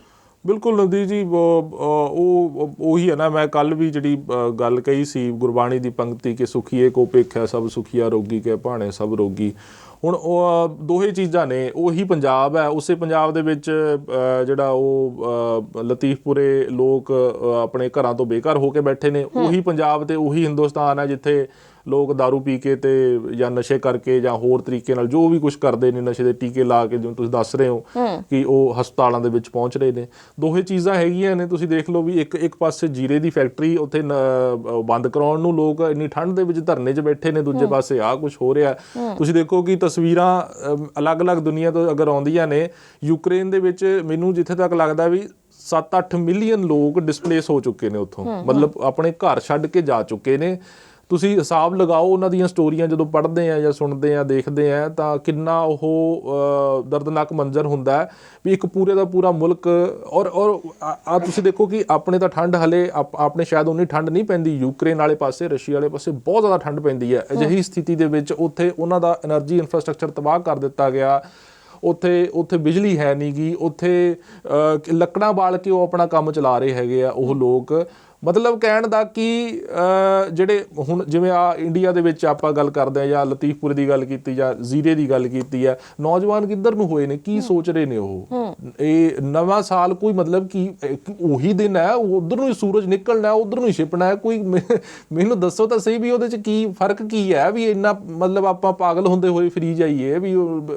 ਠੀਕ ਹੈ ਚਲੋ ਸੈਲੀਬ੍ਰੇਟ ਕਰਨਾ, ਤੁਸੀਂ ਮੂੰਹ ਮਿੱਠਾ ਕਰਾ ਦਿਓ ਕਿਸੇ ਦਾ, ਉਹ ਸੈਲੀਬ੍ਰੇਸ਼ਨ ਹੋ ਗਿਆ। ਕਿਸੇ ਗਰੀਬ ਦੀ ਕੋਈ ਮਦਦ ਕਰ ਦਿਓ, ਕਿਸੇ ਹੋਰ ਕੋਈ ਸੇਵਾ ਤੁਸੀਂ ਕਰ ਸਕਦੇ ਹੋ ਉਹ ਕਰ ਦਿਓ, ਧਾਰਮਿਕ ਸਥਲ 'ਤੇ ਜਾ ਕੇ ਤੁਸੀਂ ਨਤਮਸਤਕ ਹੋ ਸਕਦੇ ਹੋ, ਉਹ ਚਲੋ ਮੰਨੀ ਗੱਲ ਹੈਗੀ ਹੈ। ਤੇ ਬਾਕੀ ਇਹ ਜਿਹੜਾ ਜੋ ਦੇਖ ਰਹੇ ਆ, ਜੋ ਜਿਸ ਤਰੀਕੇ ਨਾਲ ਸੈਲੀਬ੍ਰੇਸ਼ਨ, ਇਹ ਮਤਲਬ ਅਜੀਬ ਹੈ। ਕੋਈ ਐਡਾ ਕੋਈ ਆਪਾਂ ਮਤਲਬ ਚੰਨ 'ਤੇ ਪਲਾਟ ਨਹੀਂ ਕੱਟ ਲਏ ਜਾਂ ਚੰਨ 'ਤੇ ਪਹੁੰਚ ਨਹੀਂ ਗਏ ਜਾਂ ਮੰਗਲ 'ਤੇ ਆਪਾਂ ਕੋਈ ਕਲੋਨੀ ਨਹੀਂ ਵਸਾਤੀ ਹੈਗੀ ਹੈ ਵੀ ਜਿਹੜਾ ਬਹੁਤ ਜ਼ਿਆਦਾ ਮਤਲਬ ਪਾਗਲ ਹੋਣ ਵਾਲੀ ਸਥਿਤੀ 'ਚ ਆਪਾਂ ਹੋ ਜਾਈਏ। ਨਵਾਂ ਸਾਲ ਹੀ ਹੈ, ਉਹ ਹਰ ਸਾਲ ਹੀ ਚੜ੍ਹਦਾ। 2022 ਵੀ ਇੱਦਾਂ ਹੀ ਚੜ੍ਹਿਆ ਸੀ, 23 ਵੀ ਇੱਦਾਂ ਹੀ ਚੜ੍ਹਿਆ ਸੀ, 24 ਵੀ ਇੱਦਾਂ ਹੀ ਚੜ੍ਹਨਾ। ਇਹਦੇ 'ਚ ਕੀ ਮਤਲਬ ਡਿਫਰੈਂਟ ਕੀ ਹੈ ਵੀ ਮਤਲਬ ਪਾਗਲ ਹੁੰਦੇ ਫਿਰੀ ਜਾਈਏ ਆਪਾਂ ਵੀ ਕਲੱਬਾਂ 'ਚ, ਪੱਬਾਂ 'ਚ, ਹੋਰ ਜੇ ਥਾਂ। ਠੀਕ ਹੈ ਚਲੋ ਇੰਜੋਏ ਵੀ ਹੁੰਦਾ, ਇੱਕ ਲਿਮਿਟ ਦਾ ਹੁੰਦਾ। ਅਗਰ ਕਲੱਬ ਪੱਬ 'ਚ ਵੀ ਜਾਣਾ ਤਾਂ ਆਪਣੀ ਚਲੋ ਲਿਮਿਟ 'ਚ ਰਹਿ ਕੇ ਬੰਦਾ ਇੰਜੋਏ ਕਰੇ, ਉਹ ਡਿਫਰੈਂਟ ਚੀਜ਼ ਹੈ। ਪਰ ਇਹ ਦੇਖੋ ਤੁਸੀਂ ਜਿਵੇਂ ਦਿੱਲੀ ਦੀ ਇਹ ਖਬਰ ਆਈ ਆ, ਬਹੁਤ ਦਰਦਨਾਕ ਉਸ ਵਿਚਾਰੀ ਲੜਕੀ ਦੀ ਤਾਂ ਜਾਨ ਚਲੇਗੀ ਨਾ, ਔਰ ਜਿਸ ਤਰੀਕੇ ਨਾਲ ਗਈ ਹੈਗੀ ਹੈ। ਔਰ ਉਹਦੀ ਮਾਂ ਦੀ ਵੀ ਸਟੇਟਮੈਂਟ ਆਈ, ਉਹ ਕਹਿੰਦੀ ਹੈ ਕਿ ਮੇਰੀ ਜ਼ਿੰਦਗੀ ਦਾ ਇੱਕੋ ਇੱਕ ਸਹਾਰਾ ਸੀ ਉਹ ਲੜਕੀ, ਹੈ ਨਾ, ਤੇ ਉਸਦੇ ਸਿਰ ਤੇ ਹੀ ਪੂਰਾ ਘਰ ਚੱਲਦਾ ਸੀ। ਬਿਲਕੁਲ ਬਿਲਕੁਲ ਬਿਲਕੁਲ। ਤਾਂ ਅਜਿਹੀਆਂ ਖਬਰਾਂ ਜਦੋਂ ਦਿਲ ਨੂੰ ਦਹਿਲਾ ਦੇਣ ਵਾਲੀਆਂ ਸਾਹਮਣੇ ਆਉਂਦੀਆਂ ਨੇ ਤਾਂ ਬੜਾ ਦੁੱਖ ਲੱਗਦਾ, ਤਾਂ ਕਿ ਅਸੀਂ ਜਸ਼ਨਾਂ ਦੇ ਵਿੱਚ ਇੰਨੇ ਕਮਲੇ ਨਾ ਹੋ ਜਾਈਏ ਕਿ ਅਸੀਂ ਆਪਣੀਆਂ ਜਾਨਾਂ ਦੀ ਜਾਂ ਲੋਕਾਂ ਦੀਆਂ ਜਾਨਾਂ ਦੀ ਪਰਵਾਹ ਨਾ ਕਰੀਏ। ਬਹੁਤ ਕੁਝ ਕਰਨ ਨੂੰ ਹੁੰਦਾ ਹੈ, ਨਵੇਂ ਸਾਲ 'ਚ ਬਹੁਤ ਸਾਰੀਆਂ ਇੱਛਾਵਾਂ ਹੁੰਦੀਆਂ ਨੇ, ਬਹੁਤ ਕੁਝ ਨਵਾਂ ਕਰ ਸਕਦੇ ਹੁੰਦੇ ਹਾਂ ਅਸੀਂ। ਪੰਜਾਬ ਦੇ ਲਈ ਸੋਚੀਏ, ਭਾਰਤ ਦੇ ਲਈ ਸੋਚੀਏ, ਆਪਣੇ ਕੰਮਕਾਰ ਦੇ ਲਈ ਸੋਚੀਏ, ਆਪਣੇ ਪਰਿਵਾਰ ਦੇ ਲਈ ਸੋਚੀਏ, ਕੁਝ ਨਵਾਂ ਕਰੀਏ, ਲੋਕਾਂ ਦੇ ਲਈ ਇੱਕ ਮਿਸਾਲ ਬਣੀਏ। ਪਰ ਅਜਿਹੀ ਮਿਸਾਲ ਵੀ ਨਾ ਬਣੀਏ ਕਿ ਲੋਕ ਕਹਿਣ ਕਿ ਚਲੋ ਇਹ ਤਾਂ ਚਲਾ ਗਿਆ, ਜ਼ਰੂਰੀ ਸੀ, ਕਿ ਇਹ ਤਾਂ ਘਰਦਿਆਂ ਦੇ ਬੋਝ ਹੀ ਸੀ। ਕੁਝ ਐਸਾ ਕਰੀਏ ਕਿ ਲੋਕ ਸਾਨੂੰ ਰਹਿੰਦੀ ਦੁਨੀਆ ਤੱਕ ਰੱਖਣ ਕਿ ਹਾਂ ਇਹ ਬੰਦਾ ਆਪਣੇ ਪਰਿਵਾਰ ਦੇ ਲਈ, ਆਪਣੇ ਸਮਾਜ ਦੇ ਲਈ ਕੁਝ ਵਧੀਆ ਕਰਕੇ ਗਿਆ। ਸਤਿ ਸ਼੍ਰੀ ਅਕਾਲ ਜੀ, ਸਵਾਗਤ ਹੈ ਜੀ ਤੁਹਾਡਾ। ਹੈਲੋ, ਹਾਂਜੀ ਆਨਰ ਹੋ ਤੁਸੀਂ। ਸਤਿ ਸ਼੍ਰੀ ਅਕਾਲ ਜੀ। ਹਾਂ, ਮੈਂ ਤਾਂ ਨਵੇਂ ਸਾਲ ਦੀ ਤਾਂ ਚਲੋ ਵਧਾਈਆਂ ਤਾਂ ਤੁਹਾਨੂੰ ਦੇਣੀਆਂ ਸੀਗੀਆਂ, ਪਰ ਜਿਹੜਾ ਕੁਝ ਸੁਣਿਆ ਹੈ, ਦੇਖਿਆ ਹੈ, ਇਹਦੇ ਕਰਕੇ ਬੜਾ ਮਨ ਨੂੰ ਖਰਾਬ ਹੁੰਦਾ। ਪਰ ਮੈਂ ਆਪਣੇ ਵੱਲੋਂ ਤਾਂ ਕੋਈ ਖੁਸ਼ੀ ਨਹੀਂ ਮੈਨੂੰ, ਕਿਉਂਕਿ ਮੈਂ ਤਾਂ ਨਾ ਖੁਸ਼ੀ ਨਵੇਂ ਸਾਲ ਦੀ ਕਦੇ ਮਨਾਈ ਹੈ, ਨਾ ਮਨਾਉਂਦਾ, ਨਾ ਮੈਂ ਜਨਮ ਦਿਨ ਮਨਾਉਂਦਾ, ਕਿਉਂਕਿ ਇਹ ਤਾਂ ਜ਼ਿੰਦਗੀ ਹੈ, ਇਹ ਤਾਂ ਚੱਲੀ ਜਾਣੀ ਹੈ। ਨਵਾਂ ਸਾਲ ਕੋਈ ਵੱਡੀ ਗੱਲ ਨਹੀਂ ਹੈਗੀ ਵੀ ਜਿਹੜੇ ਲੋਕਾਂ ਇੰਨਾ ਵੀ ਖਰੂਦ ਮਚਾਉਂਦੇ ਆ, ਇੰਨਾ ਕੁਝ ਨੁਕਸਾਨ ਵੀ ਕਰਦੇ ਆ, ਪੈਸੇ ਦਾ ਵੀ ਸਾਰਾ ਕੁਝ। ਇਹ ਤਾਂ ਜਿਹੜਾ ਪਿਛਲਾ 2022 ਵੀ 21 ਜਿਹੜੇ ਵੀ ਲੰਘ ਕੇ ਜਾਂਦੇ ਆ, ਆਪਣੀਆਂ ਯਾਦਾਂ ਛੱਡ ਜਾਂਦੇ ਆ, ਉਹਨਾਂ ਨੂੰ ਵੀ ਯਾਦ ਰੱਖਣਾ ਚਾਹੀਦਾ। ਹੁਣ ਜਿਹੜਾ ਨਵਾਂ ਸਾਲ ਚੜ੍ਹਿਆ ਉਹਦੇ ਵਿੱਚ ਖਬਰੇ ਕੀ ਆਉਣਾ, ਜਿਹੜੀ ਜ਼ਿੰਦਗੀ ਦਾ ਕੱਲ੍ਹ ਦਾ ਨਹੀਂ ਪਤਾ, ਭਰੋਸਾ ਨਹੀਂ ਬੰਦੇ ਨੂੰ ਵੀ ਕਿਆ ਹੋਣਾ। ਅਸੀਂ ਖੁਸ਼ੀ ਮਨਾਉਂਦੇ ਨਵੇਂ ਸਾਲ ਚੜ੍ਹਨ ਦੀ। ਹੁਣ ਜਿਹੜਾ ਆਪਣਾ ਦਿੱਲੀ ਵਾਲੀ ਵੀ ਹੋਰ ਵੀ ਕੁਝ ਵਾਰਦਾਤਾਂ ਹੋਈਆਂ ਇੰਡੀਆ ਵਿੱਚ ਵੀ, ਹੋਰ ਇੱਧਰ ਉੱਧਰ ਹੁੰਦੀਆਂ ਰਹਿੰਦੀਆਂ, ਪਰ ਇਹਨੇ ਤਾਂ ਹੱਦੋਂ ਵੱਧ ਕੰਮ ਖਰਾਬ ਕਰਤਾ। ਤੇ ਮੈਨੂੰ ਤਾਂ ਸ਼ਰਮ ਵੀ ਆਉਂਦੀ ਹੈ ਜਿਹੜਾ ਕੁਛ ਹੁਣ ਤੁਸੀਂ ਦੱਸਿਆ, ਸੁਣਿਆ ਹੈ, ਟੀਵੀ ਤੇ ਦੇਖਿਆ ਮੈਂ ਥੋੜਾ, ਵੀ ਇਹ ਸੁਣਨ ਨਾਲ ਬੰਦੇ ਨੂੰ ਬੜੀ ਸ਼ਰਮ ਆਉਂਦੀ ਹੈ। ਬੰਦੇ ਨੂੰ ਇੰਨਾ ਕੁ ਸੋਚਣਾ ਚਾਹੀਦਾ ਵੀ ਜਦੋਂ ਨਵਾਂ ਸਾਲ ਚੜ੍ਹਦਾ ਸਾਡੀ ਉਮਰ ਵੀ ਘੱਟਦੀ ਹੈ, ਨਵਾਂ ਆਪਣਾ ਜਨਮ ਦਿਨ ਮਨਾਉਂਦੇ ਉਮਰ ਵੀ ਘੱਟਦੀ ਹੈ। ਇਹ ਤਾਂ ਸੋਚਦੇ ਨਹੀਂ ਵੀ ਉਮਰ ਵੀ ਇੰਨੀ ਹੋ ਗਈ, ਇੰਨੀ ਹੋ ਗਈ। ਉਹ ਜਿਹੜੀ ਚੀਜ਼ ਵੱਧਦੀ ਹੈ ਉਹਨਾਂ ਘਟਣਾ ਵੀ ਹੈਗਾ ਨਾ ਨਾਲ, ਇਹ ਨਹੀਂ ਸੋਚਦੇ। ਹੁਣ ਮੇਰੀ ਉਮਰ 70 ਸਾਲ ਤੋਂ ਉੱਤੇ ਹੈ, ਬਹੁਤ ਹੋ ਗਈ ਉਮਰ। ਹੁਣ ਮੈਂ ਤਾਂ ਪਹਿਲਾਂ ਵੀ ਨਹੀਂ ਮਨਾਉਂਦਾ, ਹੁਣ ਵੀ ਨਹੀਂ ਮਨਾਉਂਦਾ। ਤੇ ਕਿਉਂਕਿ ਮਨਾਉਣ ਦਾ ਕੀ ਹੈ ਮਤਲਬ, ਮਾਂ ਪਿਓ ਜੀਂਦੇ ਹੈ ਤਾਂ ਮਾਂ ਪਿਓ ਦਾ ਹੱਕ ਬਣਦਾ ਵੀ ਬੱਚੇ ਦਾ ਜਨਮ ਦਿਨ ਚਲੋ ਬਣਾ ਲਓ 5-7 ਸਾਲ, ਵੀ ਕਿਉਂਕਿ ਬੱਚਾ ਹੁੰਦਾ ਉਹਨਾਂ ਲਈ। ਵੀ ਜਿਹੜੇ ਬੰਦੇ ਬਜ਼ੁਰਗ ਮੇਰੀ ਉਮਰ ਦੇ ਜਾਂ ਮੇਰੇ ਤੋਂ ਵੀ 50 ਸਾਲ ਤੋਂ ਉੱਪਰ ਵਾਲੇ ਵੀ ਉਹ ਮਨਾਉਂਦੇ ਹੈ, ਉਹ ਇਹ ਤਾਂ ਸੋਚਦੇ ਨੇ ਵੀ ਤੁਸੀਂ ਪ੍ਰਮਾਤਮਾ ਦਾ ਨਾਮ ਲੈ ਕੇ ਕੰਮ ਕਾਰ ਕਰੋ, ਮਿਹਨਤ ਕਰੋ, ਵੀ ਤੁਸੀਂ ਅੱਗੇ ਦੀ ਸੋਚੋ ਵੀ ਥੋੜੀ ਉਮਰ ਵੀ ਘੱਟ ਰਹੀ, ਵੀ ਕਿਆ ਕਰਦਾ, ਵੀ ਮੇਰੇ ਤਾਂ ਕਿਆ ਰਹਿ ਗਿਆ, ਵੀ ਮੈਂ ਕਿਆ ਕੁਛ ਕਰਨਾ ਚਾਹੁੰਦਾ ਹੈ, ਵੀ ਘੜੀ ਦਾ ਭਰੋਸਾ ਨਹੀਂ। ਇਸ ਕਰਕੇ ਵੀ ਮੈਂ ਇਹਨਾਂ ਗੱਲਾਂ ਦੇ ਹੱਕ ਵਿੱਚ ਨਹੀਂ ਹੈਗਾ। ਬਾਕੀ ਬੜੀ ਬੇਸ਼ਰਮੀ ਵਾਲੀ ਗੱਲ ਉਹ ਜਿਹੜਾ ਕੁਛ ਹੋਇਆ ਸਾਰਾ ਕੁਝ, ਬਾਕੀ ਤੁਸੀਂ ਸਭ ਕੁਝ ਦਿੱਤਾ, ਥੈਂਕ ਯੂ ਤੁਹਾਡਾ। ਬਾਕੀ ਤੁਹਾਨੂੰ ਮੈਂ ਵਧਾਈਆਂ ਦੇ ਸਕਦਾ ਕਿ ਮੈਂ ਆਪਣੇ ਆਪ 'ਚ ਭਾਵੇਂ ਖੁਸ਼ ਹੋਵਾਂ ਨਾ ਹੋਵਾਂ, ਪਰ ਮੈਂ ਦੂਜਿਆਂ ਤੋਂ ਖੁਸ਼ ਦੇਖ ਸਕਦਾ ਵੀ ਇੰਨੀ ਗੱਲ ਤਾਂ ਜ਼ਰੂਰ ਹੈਗੀ। ਥੈਂਕ ਯੂ ਜੀ, ਬਹੁਤ ਬਹੁਤ ਧੰਨਵਾਦ ਤੁਸੀਂ ਗੱਲ ਕੀਤੀ। ਤਾਂ ਵਾਕਿਆ ਹੀ ਦਿਲ ਨੂੰ ਦਹਿਲਾਨ ਦੇਣ ਵਾਲੀਆਂ ਖਬਰਾਂ ਸੀਗੀਆਂ, ਤਾਂ ਜਿਸ ਦਾ ਜ਼ਿਕਰ ਕਰਨਾ ਬਣਦਾ ਸੀ, ਕਿਉਂਕਿ ਦਰਸ਼ਕਾਂ ਦੇ ਨਾਲ ਅਸੀਂ ਲਾਈਵ ਪ੍ਰੋਗਰਾਮ ਦੇ ਵਿੱਚ ਹਰ ਖਬਰ ਦੀ ਸਾਂਝ ਪਾਉਣਾ ਚਾਹੁੰਦੇ ਹੁੰਦੇ ਹਾਂ ਕਿ ਉਹਨਾਂ ਨੂੰ ਹਰ ਖਬਰ ਤੋਂ ਜਾਣੂ ਕਰਵਾਇਆ ਜਾਵੇ ਕਿ ਆਖਿਰਕਾਰ ਕੀ ਕੁਝ ਖਾਸ ਚੱਲ ਰਿਹਾ ਹੈ। ਖਾਸ ਕਰਕੇ ਜਿਹੜੀਆਂ ਪੰਜਾਬ ਦੀਆਂ ਘਟਨਾਵਾਂ ਹੁੰਦੀਆਂ ਨੇ ਉਹਨਾਂ ਬਾਰੇ ਸੱਤ ਸਮੁੰਦਰ ਪਾਰ ਬੈਠੇ ਜਿਹੜੇ ਪੰਜਾਬੀ ਨੂੰ ਸੁਣਨਾ ਚਾਹੁੰਦੇ ਹੁੰਦੇ ਨੇ, ਕਿਉਂਕਿ ਉਹਨਾਂ ਨੂੰ ਪਤਾ ਲੱਗਣਾ ਚਾਹੀਦਾ ਕਿ ਪੰਜਾਬ ਦੇ ਹਾਲਾਤ ਕੀ ਚੱਲ ਰਹੇ ਨੇ। ਸਮਾਜ ਹੋਵੇ, ਰਾਜਨੀਤਿਕ ਖਿੱਤਾ ਹੋਵੇ, ਸਮਾਜਿਕ ਏਰੀਆ ਹੋਵੇ, ਧਾਰਮਿਕ ਮਾਮਲੇ ਹੋਣ, ਵੀ ਕਿੱਥੇ ਕਿੱਥੇ ਕੁਝ ਚੱਲ ਰਿਹਾ ਹੁੰਦਾ। ਇਸ ਲਈ ਅਸੀਂ ਕੋਸ਼ਿਸ਼ ਕਰਦੇ ਹੁੰਦੇ ਹਾਂ ਕਿ ਉਹਨਾਂ ਸਾਰੀਆਂ ਖਬਰਾਂ ਨੂੰ ਇਸ ਪ੍ਰੋਗਰਾਮ ਦੇ ਵਿੱਚ ਸ਼ਾਮਿਲ ਕੀਤਾ ਜਾਵੇ ਤਾਂ ਕਿ ਤੁਸੀਂ ਇਸ ਪ੍ਰੋਗਰਾਮ ਦੇ ਵਿੱਚ ਕਾਲ ਕਰ ਸਕੋ, ਆਪਣੀ ਗੱਲ ਨੂੰ ਰੱਖ ਸਕੋ। ਤੇ ਹੁਣ ਅਸੀਂ ਇਸ ਦੇ ਨਾਲ ਹੀ ਅਗਲੀ ਖਬਰ ਵੱਲ ਵਧੀਏ ਤੇ ਉਸ ਤੋਂ ਪਹਿਲਾਂ ਇੱਕ ਹੋਰ ਕਾਲਰ ਸਾਡੇ ਨਾਲ ਜੁੜ ਗਏ ਨੇ ਸੀ, ਉਹਨਾਂ ਦੇ ਨਾਲ ਆਪਾਂ ਗੱਲਬਾਤ ਕਰਾਂਗੇ। ਸਤਿ ਸ਼੍ਰੀ ਅਕਾਲ ਜੀ, ਸਵਾਗਤ ਹੈ ਜੀ ਤੁਹਾਡਾ। ਸਤਿ ਸ਼੍ਰੀ ਅਕਾਲ ਮੈਡਮ। ਸਤਿ ਸ਼੍ਰੀ ਅਕਾਲ ਗੁਪਤਾ ਜੀ। ਮੈਂ ਨਹੀਂ ਮੰਨਦਾ ਕਿ ਲੋਕ ਅੰਦਰ ਬੈਠੇ ਸੀ ਜਿਹੜੇ ਉਹਨੂੰ ਪਤਾ ਨਹੀਂ ਲੱਗਾ ਕੁਝ ਨਾਲ ਐਕਸੀਡੈਂਟ ਹੋਇਆ ਤੇ ਉਹਨਾਂ ਨੂੰ ਪਤਾ ਨਾ ਕਿ मैं कानों को टकराया जी बिल्कुल जो टकराता है तो आवाज आती है। This is like Nirbhaya case. जी जी तो इन्होंने फांसी मेन चीज है, तभी ये डरेंगे, चलता रहेगा केस। इन्होंने फांसी कर दी है जी जी लाइक निर्भया की तरह, तो ये जानबूझ के करते हैं। बिल्कुल जी, बहुत बहुत धन्यवाद।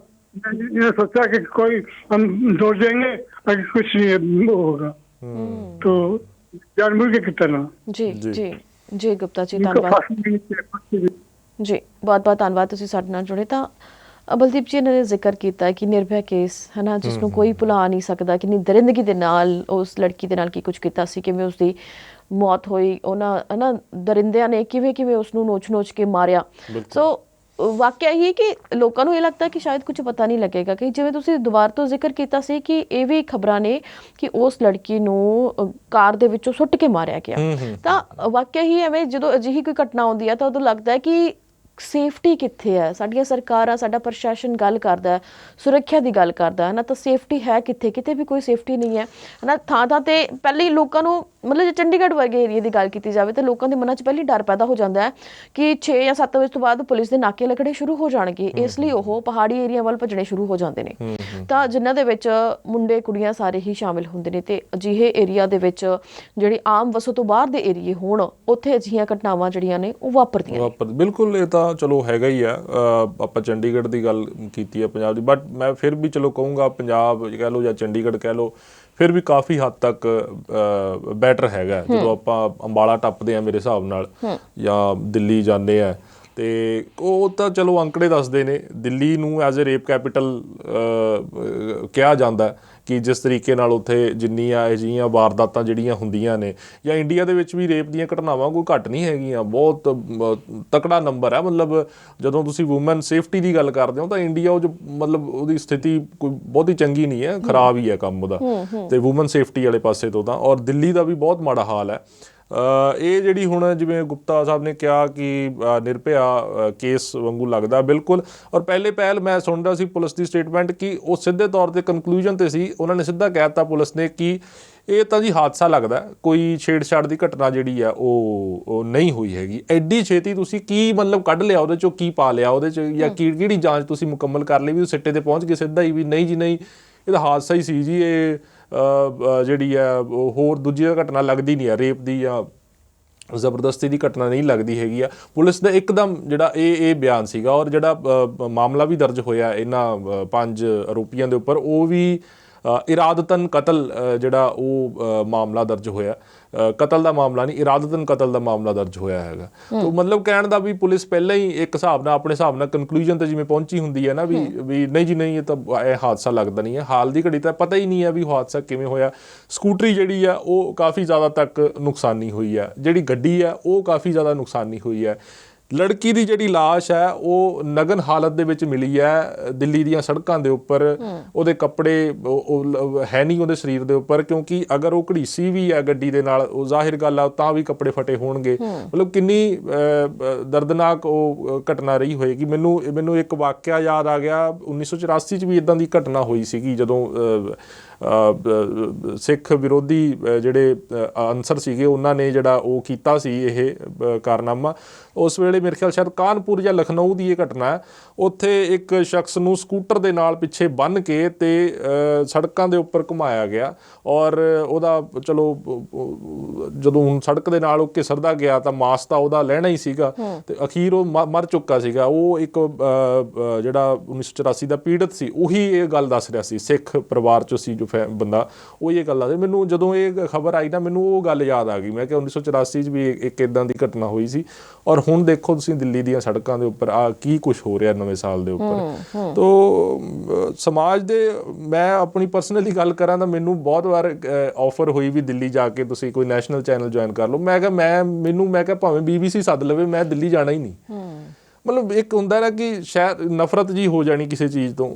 ਦਿੱਲੀ ਮੈਨੂੰ ਲੱਗਦਾ ਵੀ ਰਹਿਣ ਦੇ ਕਾਬਿਲ ਜਗ੍ਹਾ ਹੀ ਨਹੀਂ ਹੈ। ਮਤਲਬ ਜਿਸ ਹਿਸਾਬ ਦਾ ਸ਼ਬਦ ਮੁੱਕ ਜਾਂਦੇ ਨੇ, ਹੈ ਨਾ, ਅਜਿਹੀਆਂ ਘਟਨਾਵਾਂ ਜਿਸ ਹਿਸਾਬ ਦੀ ਕਰੂਰਤਾ ਜਾਂ ਜਿਸ ਹਿਸਾਬ ਦੇ ਹਾਦਸੇ ਉੱਥੇ ਆਉਂਦੇ ਨੇ, ਜਿਸ ਹਿਸਾਬ ਦਾ ਬਿਹੇਵੀਅਰ ਆਉਂਦਾ ਹੈਗਾ ਲੋਕਾਂ ਦਾ, ਉਹ ਮਤਲਬ ਅਜੀਬ ਹੈ। ਹੁਣ ਜਿਵੇਂ ਆਹ ਘਟਨਾ ਤੁਸੀਂ ਦੇਖ ਲਓ, ਪੂਰੀ ਦੁਨੀਆ 'ਚ ਹੋਰ ਕਿਤੇ ਕੋਈ ਨਵੇਂ ਸਾਲ ਦੇ ਉੱਪਰ ਕੋਈ ਗੱਲ ਨਹੀਂ ਲੱਭਦੀ ਹੈਗੀ। ਇਹ ਪਤਾ ਨਹੀਂ ਕਿੱਥੋਂ ਇਹ ਚੀਜ਼ ਲੈ ਕੇ ਆਏ ਨੇ। ਜੀ ਬਿਲਕੁਲ। ਤੇ ਕਾਲਰ ਸਾਡੇ ਨਾਲ ਜੁੜ ਕੇ ਨੇ, ਅਸੀਂ ਉਹਨਾਂ ਦੇ ਨਾਲ ਵੀ ਗੱਲਬਾਤ ਕਰਾਂਗੇ। ਸਤਿ ਸ਼੍ਰੀ ਅਕਾਲ ਜੀ, ਸਵਾਗਤ ਹੈ ਜੀ ਤੁਹਾਡਾ। ਹੈਲੋ, ਹਾਂਜੀ, ਆਨਰ ਹੋ ਤੁਸੀਂ, ਸਵਾਗਤ ਹੈ ਜੀ ਤੁਹਾਡਾ। ਕਾਲ ਹੈ ਜਿਹੜੀ ਉਹ ਡ੍ਰੌਪ ਹੋ ਗਈ ਹੈ। ਤੁਸੀਂ ਦੁਬਾਰਾ ਤੋਂ ਵੀ ਕਾਲ ਕਰ ਸਕਦੇ ਹੋ ਤੇ ਇਸ ਦੇ ਨਾਲ ਹੀ ਅਸੀਂ ਵਧਾਂਗੇ ਅਗਲੀ ਖਬਰ ਵੱਲ ਕਿ ਨਵੇਂ ਸਾਲ ਵਾਲੇ ਦਿਨ ਪੰਜਾਬ ਦੇ ਮੁੱਖ ਮੰਤਰੀ ਭਗਵੰਤ ਮਾਨ ਆਪਣੇ ਏਰੀਆ ਸੰਗਰੂਰ ਦੇ ਵਿੱਚ ਪਹੁੰਚੇ। ਆਪਣੇ ਪਿੰਡ ਵੀ ਗਏ, ਉਹ ਵੱਖ-ਵੱਖ ਥਾਵਾਂ ਤੇ ਉਹਨਾਂ ਨੇ ਜਾ ਕੇ ਲੋਕਾਂ ਨੂੰ ਨਵੇਂ ਸਾਲ ਦੀ ਮੁਬਾਰਕਬਾਦ ਦਿੱਤੀ। ਤੇ ਉੱਥੇ ਹੀ ਜੇ ਗੱਲ ਕੀਤੀ ਜਾਵੇ ਕਿ ਨਵੇਂ ਸਾਲ ਵਾਲੇ ਦਿਨ ਰਾਤ ਦੀ ਠੰਡ ਸੀ, ਬੇਹੱਦ ਧੁੱਪ ਸੀ, ਤਾਂ ਉਸ ਸਮੇਂ ਦੇ ਦੌਰਾਨ ਸਿਆਸਤ ਦੇ ਵਿੱਚ ਵੀ ਗਰਮਾਹਟ ਰਹੀ ਕਿ ਨਵੇਂ ਸਾਲ ਵਾਲੇ ਦਿਨ ਵੀ ਉਹ ਬਾਕੀ ਪਾਰਟੀਆਂ ਦੇ ਲੋਕਾਂ ਤੇ ਤੰਜ ਕੱਸਦੇ ਹੋਏ ਨਜ਼ਰ ਆਏ। ਤਾਂ ਸੁਣਨ ਦੇ ਵਿੱਚ ਆਇਆ ਕਿ ਮੈਡੀਕਲ ਕਾਲਜ ਨੂੰ ਲੈ ਕੇ ਮਾਮਲਾ ਜਿਹੜਾ ਉਹ ਵਿਵਾਦ ਬਣ ਗਿਆ ਤੇ ਉਹ ਬਾਦਲ ਪਰਿਵਾਰ ਤੇ ਢੀਂਡਸਾ ਪਰਿਵਾਰ ਤੇ ਉਹਨਾਂ ਦੇ ਆਰੋਪ ਲਾਏ ਗਏ ਨੇ ਕਿ ਉਹ ਮੈਡੀਕਲ ਕਾਲਜ ਨੂੰ ਬਣਵਾਉਣ ਦੇ ਵਿੱਚ ਦਿੱਕਤਾਂ ਪੈਦਾ ਕਰ ਰਹੇ ਨੇ। ਇਸ ਪੂਰੀ ਖਬਰ ਦੇ ਲਈ ਅਸੀਂ ਵਧਾਂਗੇ ਬਲਦੀਪ ਜੀ ਵੱਲ। ਬਲਦੀਪ ਜੀ, ਕੀ ਪੂਰਾ ਮਾਮਲਾ? ਬਿਲਕੁਲ ਨੰਦੀ ਜੀ, ਇਹ ਮਾਨ ਸਰਕਾਰ ਜਦੋਂ ਸੱਤਾ ਦੇ ਵਿੱਚ ਆਈ ਤਾਂ ਉਸ ਤੋਂ ਬਾਅਦ ਉੱਥੇ ਮੈਡੀਕਲ ਕਾਲਜ ਸੰਗਰੂਰ ਦੇ ਵਿੱਚ ਮਸਤੂਆਣਾ ਸਾਹਿਬ ਮੈਡੀਕਲ ਕਾਲਜ ਬਣਾਉਣ ਦੀ ਜਿਹੜੀ ਆ ਉਹ ਗੱਲ ਉਹਨਾਂ ਨੇ ਕੀਤੀ ਹੈ ਤੇ ਉਸ ਦੇ ਲਈ ਜ਼ਮੀਨ ਐਕਵਾਇਰ ਕੀਤੀ ਗਈ। ਮੈਡੀਕਲ ਕਾਲਜ ਜਿਹੜਾ ਸੰਗਰੂਰ ਬਣਾਉਣਾ ਸੀਗਾ ਤੇ ਉਸ ਜ਼ਮੀਨ ਨੂੰ ਲੈ ਕੇ ਹੁਣ ਵਿਵਾਦ ਜਿਹੜਾ ਉਹ SGPC ਵਰਸਸ ਮਾਨ ਸਰਕਾਰ ਹੋਇਆ ਉਸ ਨੂੰ ਲੈ ਕੇ। ਗੱਲ ਇਹ ਹੈ ਵੀ ਜ਼ਮੀਨ ਜਿਹੜੀ ਐਕਵਾਇਰ ਕੀਤੀ ਗਈ, ਜਿਹੜਾ ਗੁਰਦੁਆਰਾ ਮਸਤੂਆਣਾ ਸਾਹਿਬ ਹੈ ਉਸ ਦਾ ਇੱਕ ਪਹਿਲਾਂ ਟਰਸਟ ਵੀ ਹੈਗਾ ਤੇ SGPC ਤੇ ਉਸ ਟਰਸਟ ਦੇ ਵਿਚਾਲੇ ਇੱਕ ਕੇਸ ਵੀ ਚੱਲ ਰਿਹਾ, ਮਤਲਬ ਪ੍ਰਬੰਧਕ ਨੂੰ ਲੈ ਕੇ ਵੀ ਕਿਹੜਾ ਪ੍ਰਬੰਧਕ ਹੋਏਗਾ, SGPC ਪ੍ਰਬੰਧ ਸੰਭਾਲੇਗੀ ਜਾਂ ਟਰਸਟ ਪ੍ਰਬੰਧ ਸੰਭਾਲੇਗਾ, ਉਸ ਨੂੰ ਲੈ ਕੇ ਇੱਕ ਕੇਸ ਆਲਰੇਡੀ ਜਿਹੜਾ ਕੋਰਟ ਦੇ ਵਿੱਚ ਹੈਗਾ।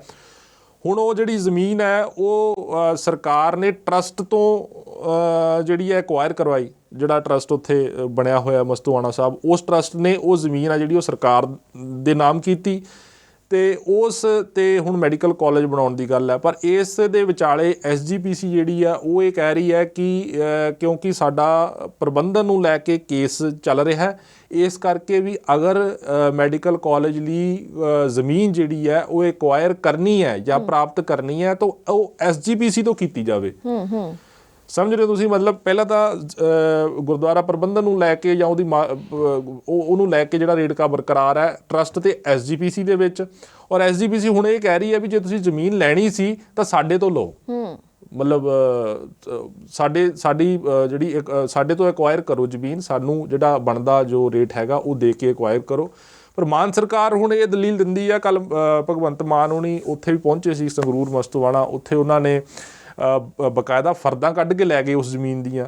ਕਹਿੰਦੇ ਕਿ ਦੇਖੋ ਜੀ SGPC ਦਾ ਤਾਂ ਇਹਦੇ ਵਿੱਚ ਕੋਈ ਨਾਂ ਥੇ ਹੀ ਨਹੀਂ ਹੈਗਾ, ਕੋਈ ਕਿਤੇ ਜ਼ਿਕਰ ਹੀ ਨਹੀਂ ਹੈਗਾ SGPC ਦਾ, ਤਾਂ ਫਰਦ ਦੇ ਵਿੱਚ ਕੋਈ ਨੇੜੇ ਤੇੜੇ ਵੀ ਨਹੀਂ ਕੋਈ SGPC ਦਾ ਜ਼ਿਕਰ ਵੀ ਇਹ ਜ਼ਮੀਨ ਟਰਸਟ ਦੀ ਸੀ ਤੇ ਅਸੀਂ ਸਿੱਧੀ ਟਰਸਟ ਤੋਂ ਜਿਹੜੀ ਹੈ ਐਕਵਾਇਰ ਕਰ ਲਈ ਹੈਗੀ ਹੈ।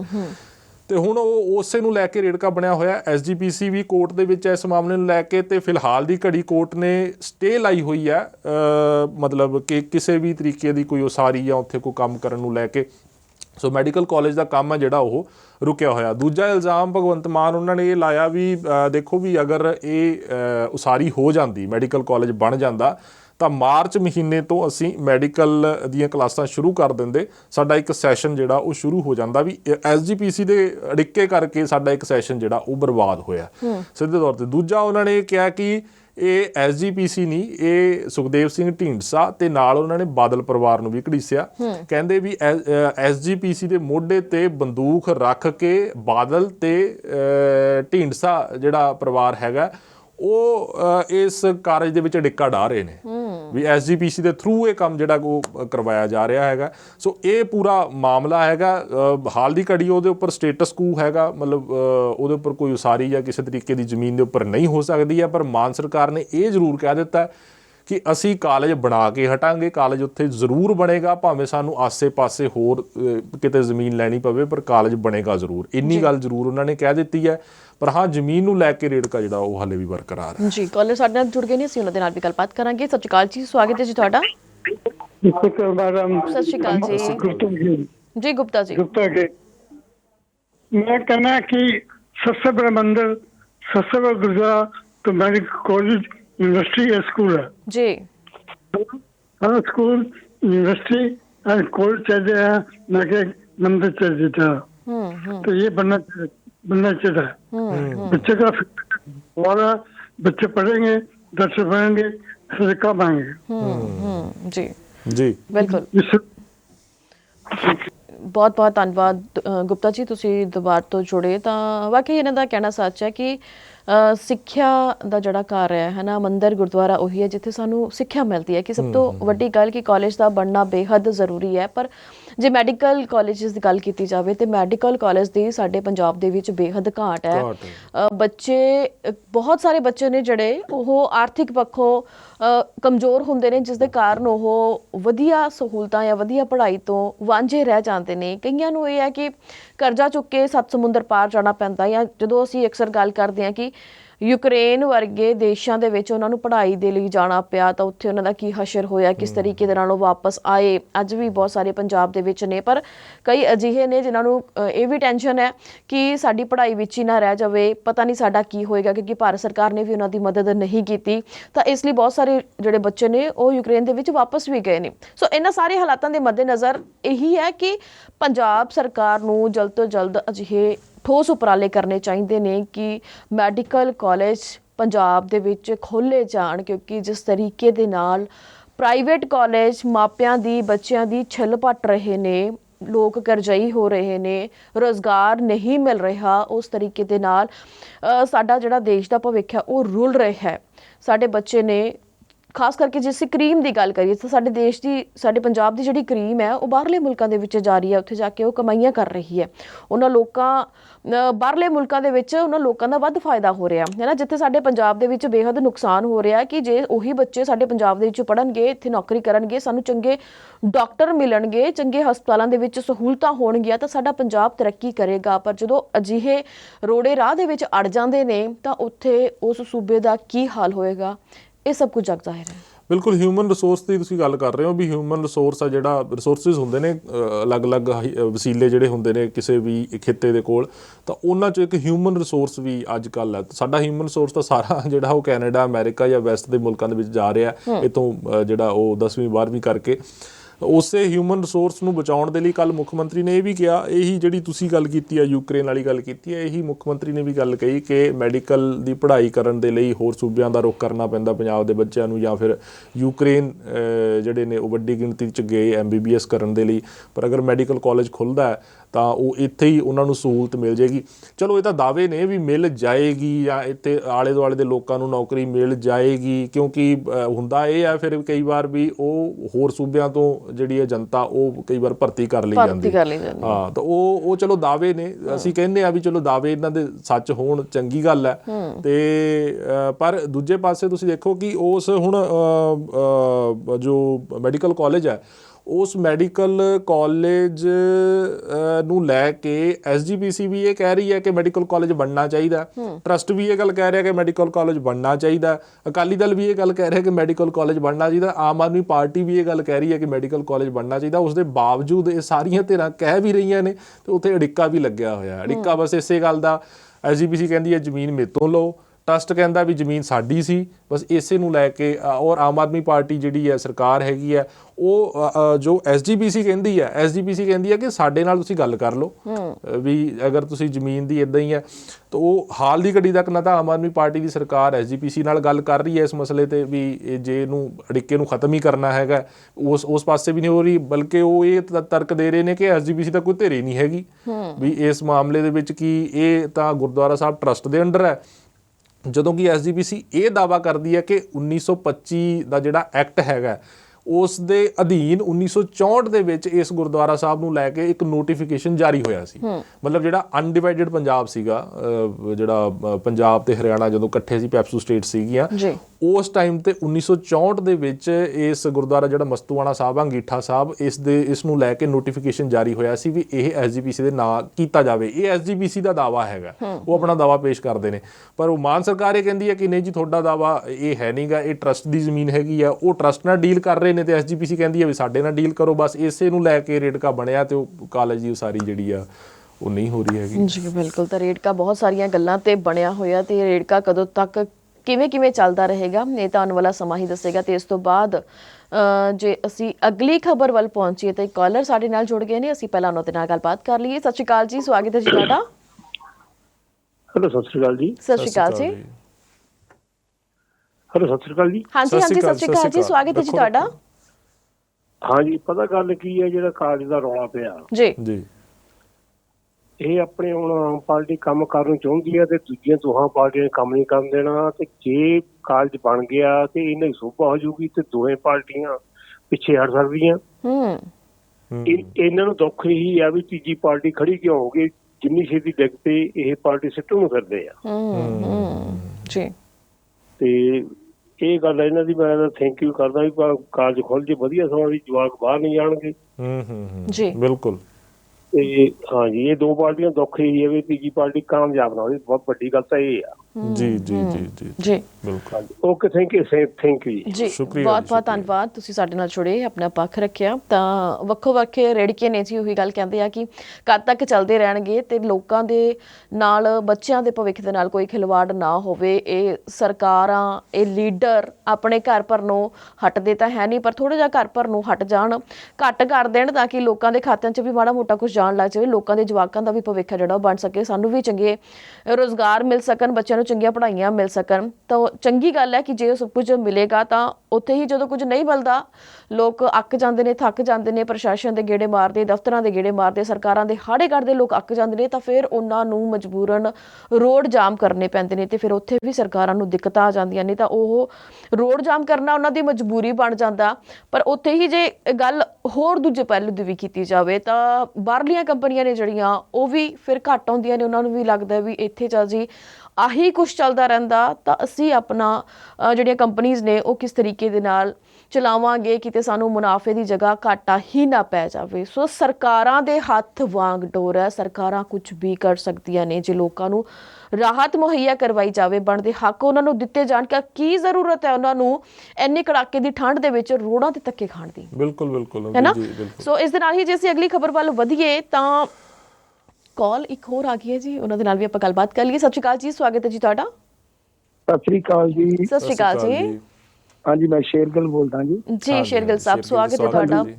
ਹਾਂਜੀ, ਹੁਣ ਮੈਂ ਲਾਸ ਐਂਜਲਸ ਨਹੀਂ, ਹੁਣ ਮੈਂ ਇੱਥੇ ਪੰਜਾਬ ਚ ਮੋਗੇ ਆਏ ਹੋਏ ਅਸੀਂ ਪੰਜਾਬ। ਪਰ ਮੈਂ ਤੁਹਾਨੂੰ ਦੱਸਦਾ ਭਾਈ ਜੀ ਇੱਕ ਗੱਲ ਜੀ, ਵੀ ਜਿਹੜੀਆਂ ਆਪਾਂ ਗੱਲ ਕਰਦੇ ਸਿਆਸਤ ਭਾਗ ਦੀ ਆ ਜਾਂ ਅਮਰੀਕਾ ਦੇ ਦੇਣਾ, ਵੀ ਜਿਹੜੇ ਕੁਛ ਕੁ ਲੋਕ ਤਾਂ ਹੈਗੇ ਚਟਾਨੇ ਜਾਂ ਜਥੇਬੰਦੀਆਂ, ਉਹਨਾਂ ਨੂੰ ਤਾਂ ਪਤਾ ਮਾੜਾ ਮੋਟਾ ਵੀ ਆਮ ਪਿੰਡਾਂ ਜਾਂ ਸ਼ਹਿਰਾਂ ਚ ਇਹ ਗਤੀਵਿਧੀਆਂ ਕੀ ਹੋ ਰਹੀਆਂ, ਕਿਹਨੂੰ ਨਿਯੁਕਤ ਕਰਦੇ ਆ, ਕੀ ਹੋਇਆ। ਸਾਡੇ ਨੇੜੇ ਹੀ ਆ ਜੀਰਾ ਫੈਕਟਰੀ, ਉੱਥੇ ਲੱਗਾ। ਪਰ ਆਮ ਲੋਕ ਨਾ ਆਪਦੇ ਕੰਮਾਂ ਕਾਰਾਂ ਚ ਹੀ ਰੁੱਝੇ ਹੋਏ ਆ, ਉਹਨਾਂ ਨੂੰ ਆ ਸਿਆਸਤਾਂ ਨਾਲ ਤਾਂ ਨਾ ਜਿਵੇਂ ਚੜਜੀ ਹੋ ਗਈ ਹੁੰਦੀ ਹੈ। ਇਹ ਤਾਂ ਸਾਰੇ ਇੱਕੋ ਜਿਹੇ ਆ ਯਾਰ, ਇਹਨਾਂ ਦਾ ਕੱਖ ਨਹੀਂ ਕਰਨਾ। ਬਈ ਇਹੋ ਜਿਹਾ ਮਾਹੌਲ ਬਣਿਆ ਹੋਇਆ ਇੱਥੇ ਪਿੰਡਾਂ ਦਾ, ਆਪਦੇ ਕੰਮਾਂ ਕਾਰਾਂ ਚ ਬਹੁਤ ਬਿਜੀ ਹੈ। ਚਲੋ ਜੀ, ਆਪਦੇ ਨਿੱਤ ਕੰਮ ਦੇ ਗਰੋਸਰੀ ਲਿਆਉਣੀ ਜਾਂ ਸ਼ਹਿਰ ਜਾਣਾ, ਨਿੱਕੇ ਮੋਟੇ ਕੰਮ ਕਰਨੇ। ਪਰ ਇਹ ਸਰਕਾਰਾਂ ਜੋ ਕਰ ਰਹੀਆਂ, ਜਿਹਦੇ ਪ੍ਰਤੀ ਚਿੰਤਾ ਵਾਲੀ ਗੱਲ ਇਹ ਹੈ, ਜਿਨ੍ਹਾਂ ਲੋਕਾਂ ਨੇ ਵੋਟਾਂ ਪਾਈਆਂ, ਜ਼ਿਆਦਾ ਲੋਕ ਮਤਲਬ ਪਰਸੈਂਟੇਜ ਜ਼ਿਆਦਾ, ਉਹਨਾਂ ਨੂੰ ਇਹਨਾਂ ਨਾਲ ਕੋਈ ਦਿਲਚਸਪੀ ਨਹੀਂ। ਉਹਨੂੰ ਤਾਂ ਵੀ ਮਾੜੇ ਮੋਟੇ ਕੰਮ ਹੁੰਦੇ ਆ। ਜਿਵੇਂ ਸਾਡੇ ਸਿਆਸਤਦਾਨ ਜੇ ਵਧੀਆ ਵੀ ਇਹ ਅਸੀਂ ਕਹਿੰਦੇ, ਜਿਵੇਂ ਆ ਪ੍ਰਧਾਨ ਜੀ ਕਾਂਗਰਸ ਦੇ ਕਹਿੰਦੇ ਜੀ ਇੱਥੇ ਭਾਵੇਂ ਕਾਲੇ ਚੋਰ ਤੋਂ ਕੰਮ ਹੋਣ, ਸਾਡੇ ਕੰਮ ਹੋਣੇ ਚਾਹੀਦੇ ਆ। ਪਰ ਲੋਕ ਇਹਨਾਂ ਤੋਂ ਨਾ ਸਲਾਹ ਬਣਾ ਕੇ, ਯਾਨੀ ਮੈਂ ਕਾਮਨ ਪਿੰਡਾਂ ਚ ਦੇਖਿਆ ਸਾਰੇ ਬੁੱਧੀਜੀਵੀ ਲੋਕਾਂ ਨੇ ਵੀ ਸਾਡਾ ਵਿਆਹ ਰਿਹਾ, ਧਰਮਵੀਰ ਗਾਂਧੀ ਨਾਲ ਵੀ ਅਸੀਂ ਮਿਲੇ, ਚੰਗੇ ਜਿਹੜੇ ਇੰਟੈਲੈਕਚੁਅਲ ਲੋਕ ਨੇ, ਪਰ ਉਹਨਾਂ ਦੂਜਿਆਂ ਲੋਕਾਂ ਨੂੰ ਕੋਈ ਸਾਰੋਕਾਰ ਨਹੀਂ ਇਹਨਾਂ ਨਾਲ। ਸੋ ਇਹ ਬਹੁਤ ਵੱਡਾ ਦਿਖਾਂਤ ਹੈ, ਕਿਉਂਕਿ ਜਿੰਨਾ ਚਿਰ ਆਮ ਲੋਕ ਨਹੀਂ ਇਹਨਾਂ ਗੱਲਾਂ ਤੇ ਕੈਂਤੂ ਚੁੱਕਦੇ, ਆਮ ਲੋਕ ਨਹੀਂ ਖੜਦੇ, ਜਿਵੇਂ ਜੀਰਾ ਫੈਕਟਰੀ ਵਾਲੇ ਦਲ ਚ ਕਿਸਾਨ ਜਥੇਬੰਦੀਆਂ ਹੈਗੀਆਂ ਥੋੜ੍ਹੀਆਂ ਕੜੀਆਂ, ਉਹ ਕਰੀ ਜਾਂਦੀਆਂ, ਪਰ ਆਮ ਲੋਕ ਨਹੀਂ ਉਹਨਾਂ ਕੋਈ ਇੰਟਰਸਟ ਲੈਂਦੇ। ਨਾ ਹੀ ਇਹਨਾਂ ਚੋਂ ਕੋਈ ਅਪੁਆਇੰਟਮੈਂਟ ਦਿੱਲੀ ਤੋਂ ਆਉਂਦਾ ਜਾਂ ਨਹੀਂ ਆਉਂਦਾ, ਕੋਈ ਬਿਆਨ ਦਿੰਦਾ। ਇਹਦੀ ਗੱਲ ਤਾਂ ਮੇਰਾ ਖਿਆਲ ਲੋਕ ਸੋਸ਼ਲ ਮੀਡੀਆ ਤੇ ਬਿਜੀ ਹੈ, ਇੱਥੇ ਮੇਰਾ ਖਿਆਲ ਫੇਸਬੁੱਕਾਂ ਤੇ ਜ਼ਿਆਦਾ ਵੀ ਹਰੇਕ ਦੇ ਫੋਨ ਤੇ, ਪਰ ਦੂਜਿਆਂ ਨੂੰ ਹੈ ਨਹੀਂ। ਜਿਹੜਾ ਕਿ ਅਸਲੀ ਸਾਡੀ ਨਿਰਾਸ਼ਤਾ ਦਾ ਕਾਰਨ, ਜਿੰਨਾ ਚਿਰ ਸਾਡੇ ਲੋਕ ਨਹੀਂ ਸਹੀ ਹੁੰਦੇ, ਉਹਨਾਂ ਚਿਰ ਸਿੱਧਾ ਨਹੀਂ ਕਰਦੇ ਇਹਨਾਂ ਨੂੰ, ਉਹਨਾਂ ਚ ਸਰਕਾਰਾਂ ਵੀ ਕੁਛ ਨਹੀਂ ਗੋਲਦੀਆਂ। ਇਹਨਾਂ ਨੂੰ ਜਵਾਬਦੇਹੀ ਬਣਾਉਣੀ ਆਮ ਲੋਕਾਂ ਦਾ ਕੰਮ, ਜਿਹੜੇ ਵੋਟਰ ਹੈ ਇਹਨਾਂ ਦੇ। ਬਹੁਤ ਬਹੁਤ ਅਹਿਮ ਪੁਆਇੰਟ ਤੁਸੀਂ ਰੱਖਿਆ, ਬਹੁਤ ਅਹਿਮ ਪੁਆਇੰਟ ਤੁਸੀਂ, ਬਹੁਤ ਅਹਿਮ ਗੱਲ ਰੱਖੀ ਹੈਗੀ ਹੈ। ਜੀ ਸ਼ੇਰਗਿਲ ਸਾਹਿਬ, ਬਹੁਤ ਬਹੁਤ ਧੰਨਵਾਦ ਕਿ ਲਾਸ ਐਂਜਲਸ ਦੇ ਵਿੱਚ ਬੈਠ ਕੇ ਵੀ ਤੁਸੀਂ ਸਾਡੇ ਨਾਲ ਜੁੜਦੇ, ਪੰਜਾਬ ਦੇ ਵਿੱਚ ਆ ਕੇ ਵੀ ਤੁਸੀਂ ਇਸ ਸ਼ੋਅ ਦੇ ਨਾਲ ਜੁੜੇ ਹੋਏ ਹੋ। ਤਾਂ ਬਹੁਤ ਚੰਗਾ ਲੱਗਦਾ ਕਿ ਸਾਡੇ ਦਰਸ਼ਕ ਬਹੁਤ ਪਿਆਰੇ ਨੇ, ਸ਼ੋਅ ਨੂੰ ਮਿਸ ਨਹੀਂ ਕਰਦੇ, ਭਾਵੇਂ ਜਿੱਥੇ ਵੀ ਹੋਣ ਇਸ ਦਾ ਹਿੱਸਾ ਜ਼ਰੂਰ ਬਣਦੇ ਨੇ। ਤੇ ਪੰਜਾਬ ਦੇ ਲੋਕਾਂ ਦੀ ਗਰਾਊਂਡ ਪੱਧਰ ਤੇ ਤੁਸੀਂ ਗੱਲ ਕੀਤੀ ਹੈ ਕਿ ਲੋਕਾਂ ਨੂੰ ਕੋਈ ਮਤਲਬ ਨਹੀਂ ਬਣਦਾ, ਤਾਂ ਲੋਕ ਵਾਕਈ ਹੀ ਜਦੋਂ ਆਪਾਂ ਲੋਕਾਂ ਨਾਲ ਗੱਲਾਂ ਕਰਦੇ ਨਾ, ਲੋਕ ਕਹਿੰਦੇ ਨੇ ਕਿ ਸਾਨੂੰ ਤਾਂ ਜੀ ਕਿਸੇ ਨੇ ਕੁਝ ਨਹੀਂ ਦੇਣਾ, ਹਨਾ, ਅਸੀਂ ਤਾਂ ਆਪਦਾ ਆਪੇ ਹੀ ਕਰਕੇ ਖਾਣਾ। ਸੋ ਇਸ ਲਈ ਅਸੀਂ ਆਪਣਾ ਟਾਈਮ ਫਾਲਤੂ ਕਿਉਂ ਵੇਸਟ ਕਰੀਏ। ਇਹ ਮੈਨੂੰ ਲੱਗਦਾ ਵੀ ਉਹਨਾਂ ਨੇ ਸ਼ੇਰਗਿੱਲ ਸਾਹਿਬ ਨੇ ਪੰਜਾਬ ਦੀ ਨਬਜ਼ ਦੇ ਉੱਪਰ ਗੱਲ ਰੱਖੀ ਹੈਗੀ ਆ ਬੜਾ। ਮੈਂ ਤਾਂ ਹੀ ਕਿਹਾ ਨਾ ਬਹੁਤ ਬਹੁਤ ਪੁਆਇੰਟ ਦੇ ਉੱਪਰ ਗੱਲ ਰੱਖੀ ਹੈ ਕਿ ਜਿਨ੍ਹਾਂ ਲੋਕਾਂ ਨੇ ਵੋਟਾਂ ਪਾਉਣੀਆਂ ਨੇ ਉਹ ਕਹਿ ਦਿੰਦੇ ਨੇ ਬਾਅਦ ਛੱਡੋ ਯਾਰ ਸਾਰੇ ਇੱਕੋ ਹੀ ਨੇ, ਕੀ ਅਕਾਲੀ ਕੀ ਕਾਂਗਰਸੀ, ਆਪਾਂ ਸਿਆਸਤ ਤੋਂ ਕੀ ਲੈਣਾ, ਹੈ ਨਾ। ਵੀ ਉਹ ਚੀਜ਼ ਇਹ ਡੈਫੀਨੇਟਲੀ ਹੈ, ਇਹ ਗੱਲ ਪੁਆਇੰਟ ਤਾਂ ਹੈਗਾ ਇਹ ਵੀ ਪੰਜਾਬ ਦੀ ਪਿੰਡਾਂ ਦੇ ਵਿੱਚ ਜਾਂ ਸ਼ਹਿਰਾਂ ਦੇ ਵਿੱਚ ਜਾਂ ਹੋਰ ਥਾਵਾਂ ਦੇ ਜਾਂ ਦਫ਼ਤਰ ਦੇ ਵਿੱਚ ਜਾਂ ਹੋਰ ਮਤਲਬ ਓਨੀ ਜ਼ਿਆਦਾ ਐਕਟਿਵਨੈਸ ਜਾਂ ਉਹਨਾਂ ਸਵਾਲ ਜਵਾਬ ਜਿਹੜੇ ਨੇ ਵੀ ਲੀਡਰਾਂ ਵੀ ਜੇ ਸਾਡੇ ਪਿੰਡ 'ਚ ਕੋਈ ਲੀਡਰ ਆਉਂਦਾ ਵੀ ਉਹਨੂੰ ਇਸ ਗੱਲ ਦੇ ਉੱਪਰ ਸਵਾਲ ਕੀਤਾ ਜਾਵੇ ਵੀ ਹਾਂ ਵੀ ਆਹ ਤੁਹਾਡੀ ਸਰਕਾਰ ਨੇ ਕਿਉਂ ਨਹੀਂ ਕੀਤਾ ਜਾਂ ਆਹ ਠੀਕ ਨਹੀਂ ਕੀਤਾ ਜਾਂ ਇੱਦਾਂ, ਉਹ ਛੱਡੋ ਯਾਰ ਵੀ ਬਹੁਤੀ ਗੱਲ ਆ। ਜਾਂ ਇਲੈਕਸ਼ਨਾਂ ਦੇ ਨੇੜੇ ਹੁੰਦਾ ਵੀ ਪਿੰਡਾਂ ਜਾਂ ਸ਼ਹਿਰਾਂ 'ਚ ਵੰਡਦੇ ਕੀ ਨੇ ਪੋਲੀਟੀਸ਼ੀਅਨਸ ਜਾਂ ਪਾਰਟੀਆਂ ਕੀ ਬਣਦੀਆਂ ਨੇ, ਇਹ ਪ੍ਰੋਬਲਮ, ਇਹ ਗੱਲ ਤਾਂ ਹੈ। ਇਹ ਪੁਆਇੰਟ ਸ਼ੇਰਗਿੱਲ ਸਾਹਿਬ ਨੇ ਜਿਹੜੀ ਇਹ ਗੱਲ ਕੀਤੀ ਆ, ਜਿਵੇਂ ਹੁਣ ਧਰਨੇ ਦੀ ਉਹਨਾਂ ਨੇ ਗੱਲ ਕੀਤੀ, ਜ਼ੀਰੇ ਦੀ ਗੱਲ ਕੀਤੀ, ਜਥੇਬੰਦੀਆਂ ਬੈਠੀਆਂ ਨੇ ਜਾਂ ਉਹਨਾਂ ਦੇ ਨਾਲ ਥੋੜੇ ਮੋਟੇ ਜਿਹੜੇ ਜਥੇਬੰਦੀਆਂ ਨਾਲ ਲੋਕ ਜੁੜੇ ਹੁੰਦੇ ਨੇ, ਆਮ ਕਹਿੰਦਾ ਛੱਡੋ ਯਾਰ ਕੀ ਲੈਣਾ ਆਪਾਂ। ਜਦੋਂ ਕਿ ਮੇਰਾ ਅਗਰ ਤੁਸੀਂ ਪਰਸਨਲ ਪੁਆਇੰਟ ਆਫ ਵਿਊ ਪੁੱਛੋ ਨਾ ਜ਼ੀਰਾ ਫੈਕਟਰੀ ਦੇ ਉੱਪਰ ਅਗਰ ਮੈਂ ਗੱਲ ਕਰਾਂ, ਦੇਖੋ ਮੈਨੂੰ ਲੱਗਦਾ ਵੀ ਲੋਕਾਂ ਦੀ ਸਿਹਤ ਤੋਂ ਉੱਪਰ ਕੁਛ ਨਹੀਂ ਹੈ। ਫੈਕਟਰੀ ਬੰਦ ਹੁੰਦੀ ਹੈ ਬੇਸ਼ੱਕ ਦੀ ਹੋ ਜਾਵੇ, ਲੋਕਾਂ ਦੀ ਸਿਹਤ ਤੋਂ ਉੱਪਰ ਕੱਖ ਨਹੀਂ ਹੈਗਾ। ਬਜਾਏ ਕਿ ਮਾਨ ਸਰਕਾਰ ਨੂੰ ਫੈਕਟਰੀ ਦਾ ਪਾਣੀ ਗੰਧਲਾ ਹੈ ਜਾਂ ਗੰਧਲਾ ਨਹੀਂ ਹੈ, ਇਹ ਵੀ ਉਹ ਫੈਕਟਰੀ ਕਰਕੇ ਪਾਣੀ ਗੰਧਲਾ ਹੈ ਜਾਂ ਨਹੀਂ ਹੈ, ਉਹ ਤਾਂ ਚਲੋ ਇੱਕ ਪਹਿਲੂ ਹੈ ਹੀ ਹੈ, ਉਸ ਨੂੰ ਲੈ ਕੇ ਜਾਂਚ ਹੋ ਹੀ ਰਹੀ ਹੈ ਜਾਂ ਗੱਲਬਾਤ ਚੱਲ ਰਹੀ ਹੈ। ਪਰ ਸੋਚਣਾ ਇਹ ਚਾਹੀਦਾ ਵੀ ਉਸ ਇਲਾਕੇ ਦਾ ਪਾਣੀ ਗੰਧਲਾ ਕਿਉਂ ਹੈ ਤੇ ਉਸ ਨੂੰ ਠੀਕ ਕਿਉਂ ਨਹੀਂ ਕੀਤਾ ਜਾ ਰਿਹਾ। ਇਸ ਬਾਰੇ ਕੋਈ ਸਰਕਾਰ ਦੀ ਸਟੇਟਮੈਂਟ ਨਹੀਂ ਕੋਈ ਆਈ। ਮਤਲਬ ਦੁੱਖ ਦੀ ਗੱਲ ਇਹ ਹੈ ਕਿ ਤੁਹਾਨੂੰ ਇਹ ਵੀ ਪਤਾ ਵੀ ਪਾਣੀ ਗੰਧਲਾ ਹੈਗਾ, ਫੈਕਟਰੀ ਕਰਕੇ ਹੈ ਜਾਂ ਨਹੀਂ ਹੈ ਉਹ ਤਾਂ ਚਲੋ ਅਲੱਗ ਇਸ਼ੂ ਹੈ, ਪਤਾ ਲੱਗ ਜਾਏਗਾ ਜਾਂ ਨਹੀਂ ਲੱਗੇਗਾ। ਪਰ ਇਹ ਤਾਂ ਜਿਹੜੇ ਲੋਕ ਉੱਥੇ ਰਹਿੰਦੇ ਨੇ, ਜਿਨ੍ਹਾਂ ਨੇ ਪਾਣੀ ਪੀਣਾ ਜਾਂ ਜਿਨ੍ਹਾਂ ਨੇ ਵਰਤਣਾ ਪਾਣੀ, ਘੱਟੋ ਘੱਟ ਉਹਨਾਂ ਦਾ ਮਸਲਾ ਪਹਿਲਾਂ ਹੱਲ ਹੋਣਾ ਚਾਹੀਦਾ। ਜਿਨ੍ਹਾਂ ਨੇ ਵੋਟਾਂ ਪਾਈਆਂ ਨੇ ਸਰਕਾਰ ਨੂੰ, ਵੀ ਘੱਟੋ ਘੱਟ ਉਹਨਾਂ ਨੂੰ ਪਾਣੀ ਤਾਂ ਸਾਫ਼ ਮਿਲੇ ਨਾ। ਉਹ ਪਾਣੀ ਗੰਧਲਾ ਹੈ ਤਾਂ ਕਿਉਂ ਹੈ, ਇਹ ਪਤਾ ਤਾਂ ਲਗਾਇਆ ਜਾਵੇ। ਫੈਕਟਰੀ ਕਰਕੇ ਨਹੀਂ ਹੈ ਚਲੋ ਮੈਂ ਮੰਨ ਲੈਂਦੇ ਹਾਂ, ਆਪਾਂ ਕੋਈ ਚੱਕਰ ਨਹੀਂ ਹੈ, ਇਹ ਪੁਆਇੰਟ ਮੰਨ ਲੈਂਦੇ ਹਾਂ। ਪਰ ਕਿਉਂ ਹੈ ਫਿਰ ਉਹਨੂੰ ਟਰੀਟ ਕਿਵੇਂ ਕਰਨਾ, ਉਹਨੂੰ ਠੀਕ ਕਿਵੇਂ ਕਰਨਾ, ਉਹ ਤਾਂ ਸਰਕਾਰ ਦੀ ਜ਼ਿੰਮੇਵਾਰੀ ਹੈ। ਉਹ ਹੁਣ ਕੋਈ ਇੰਡੀਵਿਜੂਅਲ ਤਾਂ ਕਰ ਨਹੀਂ ਸਕਦਾ, ਜਾਂ ਕੋਈ ਪਿੰਡ ਦਾ ਸਰਪੰਚ ਕਰ ਲਵੇ ਜਾਂ ਕੋਈ ਹੋਰ ਕਰ ਲਵੇ, ਉਹ ਇੰਨੀ ਤਾਂ ਤਾਕਤ ਨਹੀਂ ਹੈ, ਉਹ ਸਰਕਾਰ ਹੀ ਕਰ ਸਕਦੀ ਹੈ। ਤਾਂ ਉਹ ਅਗਰ ਸਰਕਾਰ ਨੂੰ ਇਹ ਚੀਜ਼ ਦੇਖਣੀ ਚਾਹੀਦੀ ਹੈ। ਜੀ ਬਿਲਕੁਲ। ਤੇ ਬਲਦੀਪ ਜੀ ਤੁਹਾਡਾ ਬਹੁਤ-ਬਹੁਤ ਧੰਨਵਾਦ, ਸ਼ੁਕਰੀਆ ਜੀ, ਬਹੁਤ ਵਧੀਆ ਸਲੀਕੇ ਦੇ ਨਾਲ ਤੁਸੀਂ ਸਾਰੇ ਹੀ ਸਵਾਲਾਂ ਦੇ ਜਵਾਬ ਦਿੱਤੇ। ਦਰਸ਼ਕਾਂ ਦਾ ਬਹੁਤ-ਬਹੁਤ ਧੰਨਵਾਦ, ਤੁਸੀਂ ਸਾਡੇ ਨਾਲ ਜੁੜਦੇ ਹੋ, ਆਪਣਾ ਪੱਖ ਰੱਖਦੇ ਹੋ। ਬਹੁਤ ਚੰਗਾ ਲੱਗਦਾ ਜੇ ਤੁਸੀਂ ਪੰਜਾਬ ਦੇ ਭਖਦੇ ਮਸਲਿਆਂ ਤੇ ਦੱਸਦੇ ਹੋ ਕਿ ਕੀ ਕੁਝ ਹੋਣਾ ਚਾਹੀਦਾ ਹੈ, ਗਰਾਊਂਡ ਪੱਧਰ ਤੇ ਜਾ ਕੇ ਵੀ ਸੋਚਦੇ ਹੋ ਕਿ ਕੀ ਹੋਣਾ ਚਾਹੀਦਾ, ਸਰਕਾਰਾਂ ਨੂੰ ਕੀ ਕਰਨਾ ਚਾਹੀਦਾ। ਕੋਸ਼ਿਸ਼ ਕਰਦੇ ਹੁੰਦੇ ਆ ਕਿ ਸਾਰੇ ਹੀ ਭਖਦੇ ਮਸਲਿਆਂ ਨੂੰ ਇਸ ਪ੍ਰੋਗਰਾਮ ਦੇ ਵਿੱਚ ਲਿਆ ਜਾਵੇ, ਇੱਕ ਆਵਾਜ਼ ਚੁੱਕੀ ਜਾਵੇ, ਆਪਾਂ ਸਾਰੇ ਮਿਲ ਕੇ ਇੱਕ ਆਵਾਜ਼ ਬਣੀਏ ਤਾਂ ਕਿ ਸਰਕਾਰਾਂ ਤੱਕ ਉਹ ਆਵਾਜ਼ ਪਹੁੰਚੇ। ਸਰਕਾਰਾਂ ਨੂੰ ਵੀ ਪਤਾ ਲੱਗੇ ਕਿ ਜਿਹੜੇ ਲੋਕ ਸੁੱਤੇ ਪਏ ਨੇ, ਜਿਹੜੇ ਤੁਹਾਡੇ ਅਫਸਰ ਸੁੱਤੇ ਪਏ ਨੇ, ਅਫਸਰਸ਼ਾਹੀ ਆਰਾਮ ਫਰਮਾ ਰਹੀ ਹੈ, ਇੰਜੋਏ ਕਰ ਰਹੀ ਹੈ, ਜਿਹੜੇ ਲੀਡਰ ਨੇ ਇੰਜੋਏ ਕਰ ਰਹੇ ਨੇ, ਕਿ ਉਹਨਾਂ ਦੇ ਕੁਝ ਕੰਮਕਾਰ ਨੇ, ਉਹਨਾਂ ਦੇ ਕੁਝ ਫਰਜ਼ ਬਣਦੇ ਨੇ ਲੋਕਾਂ ਦੇ ਲਈ, ਜੋ ਕਰਨੇ ਬੇਹੱਦ ਜ਼ਰੂਰੀ ਨੇ ਤੇ ਕਰਨੇ ਵੀ ਚਾਹੀਦੇ ਨੇ। ਸੋ ਅੱਜ ਦੇ ਇਸ ਪ੍ਰੋਗਰਾਮ ਦੇ ਵਿੱਚ ਆਨਾ ਹੀ ਜੀ, ਮਿਲਾਂਗੇ ਆਪਾਂ ਅਗਲੇ ਹਫਤੇ ਫਿਰ ਤੋਂ ਸਾਡੇ ਖਾਸ ਪ੍ਰੋਗਰਾਮ ਨਿਊਜ਼ ਬਿਹਾਈਂਡ ਨਿਊਜ਼ ਦੇ ਵਿੱਚ। ਤਦ ਤੱਕ ਲਈ ਸਾਨੂੰ ਦਿਓ ਇਜਾਜ਼ਤ। ਸਤਿ ਸ਼੍ਰੀ ਅਕਾਲ।